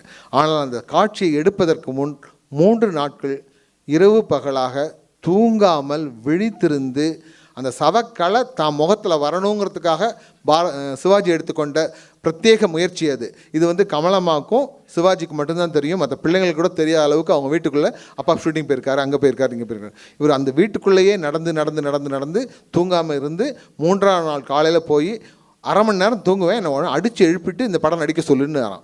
ஏன்னா தூங்காமல் இருக்கிறது ஒரு பக்கம், இந்த அரை மணி நேரம் தூங்கினாக்கா அதுக்கப்புறமா இருக்க முகம் இருக்க கர்ண கொடூரமாக இருக்கும். அப்படி வந்து இந்த காட்சிக்கு அப்படி இருக்கணும்னு சிவாஜி ஃபீல் பண்ணியிருக்கார், நாட் பீம்சிங். அப்படியெல்லாம் எடுத்த படங்கள் நிறைய. அப்படி பீம்சிங்குடைய வரிசையில் பச்சை விளக்கு மறக்க முடியாத பாடல். இந்த பாடலை முதல்ல கேட்போம், அப்புறம் பேசுவோம். அது மட்டும்தான் பேச முடியும், அவ்வளோதான்.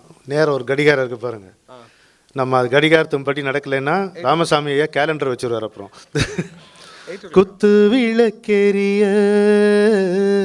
கூடமிங்கும் பூமணக்க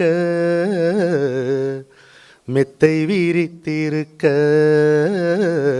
மெல்லியலாள் காத்திருக்க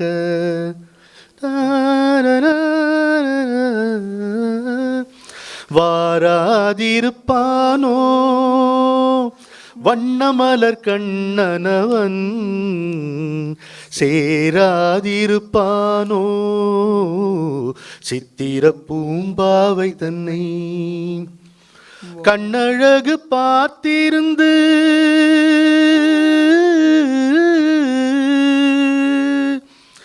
காலமெல்லாம் காத்திருந்து பெண்ணழகை ரசிப்பதற்கு பேதை நெஞ்சம் துடி துடிக்க பேதை நெஞ்சம் துடி துடிக்க வாராதிருப்பாளோ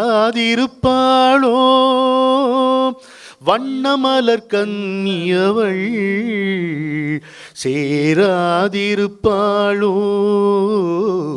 தென்னவனாம் மன்னவனை பக்கத்தில் பழம் இருக்க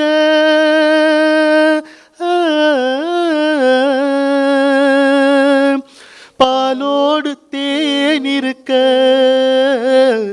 உண்ணாமல் தனிமையிலே உட்கார்ந்த மன்னனவன் உட்கார்ந்த மன்னனவன் வாராதிருப்பானோ வண்ணமலர் கண்ணனவன் சேராதிருப்பானோ சித்திர பூம்பாவை தன்னை. இந்த பாடல் வந்து நான் இப்போ இங்கே இருக்க சபையில் ஒரு விஷயத்தை கேட்குறேன். இதற்கு முன்போ பின்போ இப்படிப்பட்ட சூழ்நிலைக்கு இது போன்ற ஒரு பாடலை இன்னொரு கவிஞர் எழுதியிருக்காரா? ஏன்னா அண்ணனுடைய ஆசைப்படி தங்கை டாக்டருக்கு படிக்கணும், கணவன் மனைவி ஆகிடுறாங்க, தாம்பத்தியத்தை தள்ளி வைக்கிறார்கள். அந்த இடத்துல ஒரு பாட்டு வரணும். அந்த பாட்டில் என்ன வரியை கொண்டு முடியும்? தாம்பத்தியத்தை நேராக சொல்ல முடியாது, ஆனால் அண்ணன் சொன்ன பாசத்தையும் கொண்டு வந்து புழிய முடியாது. ரெண்டுத்தையும் கலந்து கலவையாக கொடுக்கும்போது குத்து விளக்கெரிய கூடமெங்கும் பூமணக்க மெத்தை விரித்திருக்க மெல்லியலால் காத்திருக்க ஒரு நல்ல கவிதையை புனைந்து இசைக்குள்ளே வடித்து நமக்கெல்லாம் இதயம் இனிக்க இனிக்க கொடுத்த கண்ணதாசனுக்கு நாம் என்றைக்கும் கடமைப்பட்டவர்கள். அப்படியா? சரி, பாலாடி போயிடலாம். பாலாடி அப்படியா? 8 மணிக்கு அதுதான் விருது அதுக்கு நான் பார்த்துக்கலாம். சரி, 8:15 ஃபங்க்ஷன். ஓகே அண்ணா, இல்லை ஒரு 5 மினிட்ஸ் கேட்டு. என்னண்ணா? திருப்பாவை தான் முதலடியா? ஆமாம் ஆமாம் ஆமாம் ஆமாம் ஆமாம்.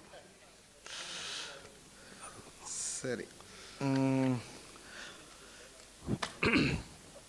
வாழ்க்கையில் வந்து சிரமங்கள் இதெல்லாம் வந்து பல வகையில் வரும். இப்பொழுது இன்னொரு வகையில் நேரத்தின் காரணமாக வந்திருக்கு. கொஞ்சம் கஷ்டம்தான், பட் இருந்தாலும் எந்த நியதிகளை நாம் கடைப்பிடிக்கிறோமோ அதை கடைப்பிடிக்கல வந்து எந்த தவறும் கிடையாது, செய்வோம். இந்த எனக்கு வந்து பாலாடைன்னு ஒரு படம் பார்த்தேன். அந்த படத்தில் வந்து ஒரு செய்தி, இது எப்படின்னாக்க சம்பவம் என்பது நம்ம வீட்டில் அடிக்கடி நாம் சந்திக்கக்கூடிய விஷயம். ஆனால் இந்த சம்பவத்தை கண்ணதாசன் பாட்டு வரியில் இவ்வளவு சூட்சமாக சொல்லியிருக்க முடியுமா, சொல்ல முடியுமா அப்படின்ற நினச்சி பார்த்தீங்கன்னாக்க நம்பவே முடியல. மார்பினில் எடுத்து பால் உண்ண கொடுத்து மயக்கம் கொள்ளும் நேரம் அவர் வர பார்த்து ஆடையை திருத்தி அப்பப்பா சொல்ல வேண்டும். அன்னையை தந்தை அணைக்கின்ற கோலம் கண்ணனும் காண வேண்டும். என்னையும் மறந்து ஏன் இந்த விருந்து என்றவன் கேட்க வேண்டும். பட்டாடை தொட்டில் கட்ட வேண்டும், என் கண்ணுக்கு பால் வண்ண சங்கு கொள்ள வேண்டும். இது போன்ற அந்த குடும்பத்தில் நடக்கிற சராசரி விஷயங்களையும் கூட பாட்டுக்குள் சங்கதிகளாக்கி தந்த கண்ணதாசன், அதற்கு வடிவம் கொடுத்த, அதை நடிப்பு கொடுத்த சிவாஜி. அதுதான் இப்போ ஐயா வந்து அந்த அடுத்த பாடலாக சொல்கிறது விஷயம் என்னன்னாக்க, அந்த அம்மாடி பொண்ணுக்கு தங்க மனசை வந்து முதல்ல மேற்கோள் காட்டினார். அந்த பாடலில் உள்ள ஒவ்வொரு வரிக்கும் சிவாஜி கொடுத்துருக்க அந்த நடிப்பு இருக்கு இல்லையா, அதுதான் அவரை ஒரு பல்கலைக்கழகம் என்று இன்றைக்கும் நாம் சொல்லக்கூடிய காட்சியாக இருக்கிறது. அந்த பாட்டு அம்மாடி பொண்ணுக்கு தங்க மனசு பொங்குது சின்ன மனசு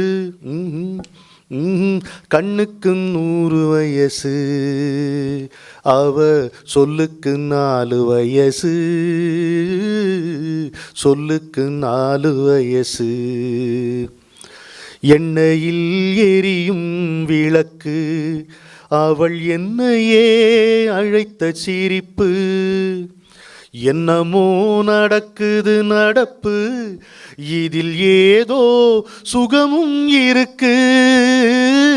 யாருக்கு இந்த கதை தெரியும்? சாமிக்கு மட்டும் இது புரியும்.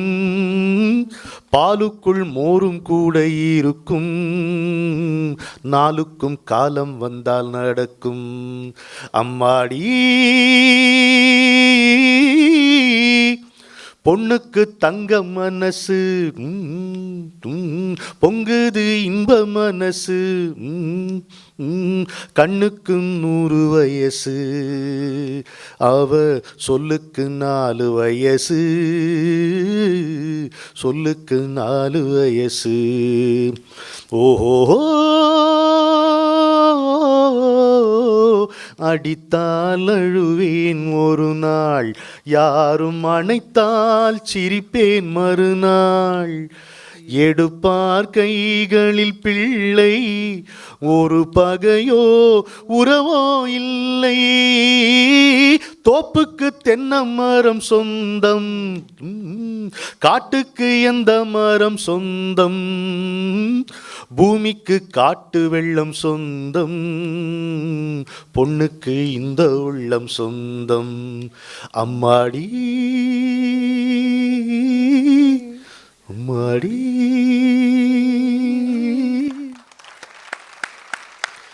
நண்பர்களே, நம்முடைய அழைப்பை ஏற்று காவிரி மைந்தன் இங்கே வந்து பங்கு கொண்டதற்கு மட்டுமல்லாமல், ஒரு காட்டாற்று வெள்ளம் ஒரு கால்வாய் அளவாக தன்னை குறுக்கி கொண்டு ஒத்துழைத்ததற்காக, முடிந்த அளவுக்கு ஒத்துழைத்ததற்காக அவருக்கு நாம் சிறப்பாக நன்றி சொல்ல வேண்டும்.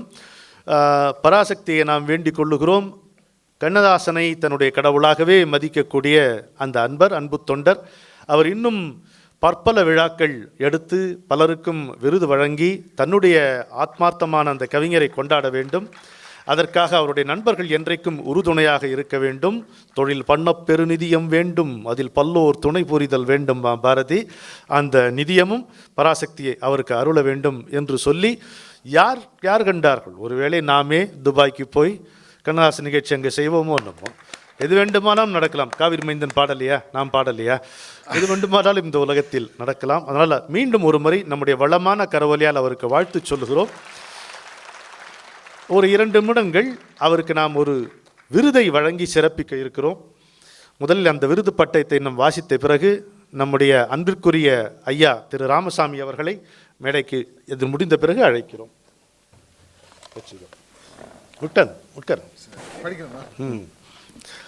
ஸ்ரீகிருஷ்ணா ஸ்வீட்ஸ் தேர்ந்த ரசிகர் விருது கவிஞர் காவிரி மைந்தன், துபாய்.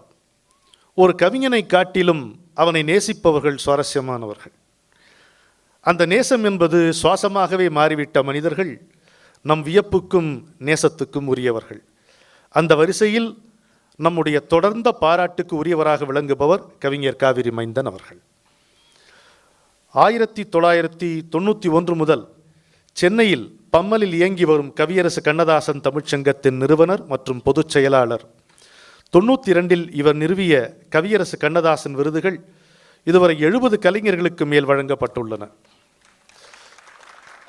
கண்ணதாசனின் புகழை பரப்புவதிலும் மற்றவர்களுடைய திறமைகளை ஊக்குவித்து அவர்களை மேடையேற்றி பாராட்டுவதிலும் முனைப்புடனும் சுறுசுறுப்புடனும் இயங்கி வரும் காவிரி மைந்தன் நடத்தியுள்ள நிகழ்ச்சிகள் ஏராளம்.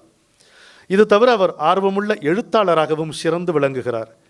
கலைஞர் அவர்கள் வெளியிட்ட காவிரி மைந்தன் கவிதைகள் என்ற நூலினை தொடர்ந்து கவியரசு கண்ணதாசன் பாடல்கள் காலத்தின் பதிவுகள், கவியரசு கண்ணதாசன் பாடல்கள் காலத்தை வென்றவை, வாழும் தமிழே வாலி, நேரம் ப்ளஸ் நிர்வாகம் = வெற்றி ஆகிய நூல்களும், என் பார்வையில் கண்ணதாசன், மனதில் நிறைந்த மக்கள் திலகம் என்னும் தொகுப்பு நூல்களும் இவருடைய சிறப்பை சொல்பவை. சென்னை வானொலி நிலையம், அமீரகத்தில் உள்ள வானொலி பண்பலைகளிலும் ஆஸ்திரேலியா வானொலியிலும் கவியரசர் பிறந்த நாளில் 2 மணி நேர நிகழ்வுகள் வழங்கி வருகிறார். துபாயில் உள்ள சங்கமம் தொலைக்காட்சி வாயிலாக தமிழன் தொலைக்காட்சியில் 18 வாரங்கள் தொடர்ச்சியாக திங்கள்தோறும் தித்திக்க என்னும் கவியரசு கண்ணதாசன் சிறப்பு நிகழ்ச்சிகள் வழங்கியவர். ஆர்வமும் உழைப்பும் மிக்க கவிஞர் காவிரி மைந்தன் அவர்களுக்கு தேர்ந்த ரசிகர் என்னும் விருது வழங்கி சிறப்பிப்பதில் பெருமகிழ்ச்சி கொள்கிறோம்.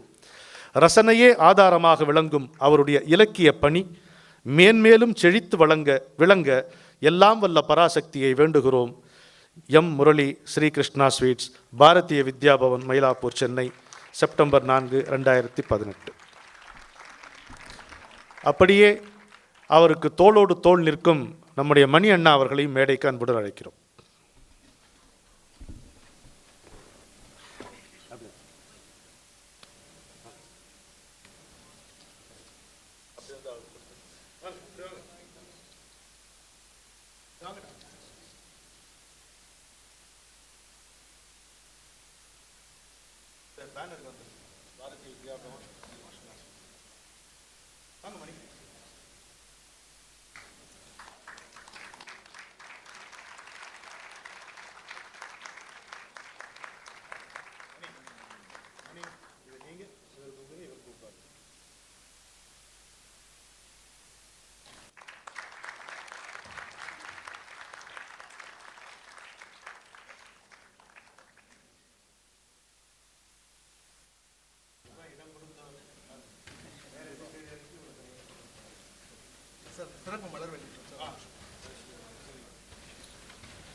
இன்னும் ஒரு நிமிடம் ஒரு சிறப்பு மலரை காவிரி மைந்தன் அவர்கள் வெளியிடுகிறார். அதை விட முக்கியமான விஷயம், வருகின்ற 14ஆம் தேதி செப்டம்பர் மாதம் வெள்ளிக்கிழமை மாலை 6 மணிக்கு சென்னை அடையாறு இந்திரா நகர் வாட்டர் டேங்க் பக்கத்தில் இருக்க யூத் ஹாஸ்டலில் உங்களுக்காக ஒரு சிறப்பு மெல்லிசை நிகழ்ச்சி 3 மணி நேரம் தொடர் அடைமழை போல் காத்திருக்கிறது. கண்ணதாசன் நினைவலைகள். தயவு செய்து இங்கே வந்திருக்க எல்லாரும் வருமாறு அன்புடன் கேட்டுக்கொள்வது கண்ணதாசன் தமிழ்ச்சங்கம். 14ஆம் தேதி. This is the story of a house that has journeyed across 5 decades. A journey of struggle, adventure, passion and achievement. A journey from a local name to global fame. Sri Krishna Sweets, founded by Amuda Semmal, Sri Mahadevayar, is known for its melting magic, the divine Mysore Pa, a delicacy loved by one and all in India and abroad. Even before the phrase corporate social responsibility gained significance, it was textured into the group's value systems. And today, this phrase has been redefined by Mr. Murali as citizen social responsibility. Chennai 365, an effort by SKS in association with social, sports and cultural bodies to do good to a vibrant Chennai.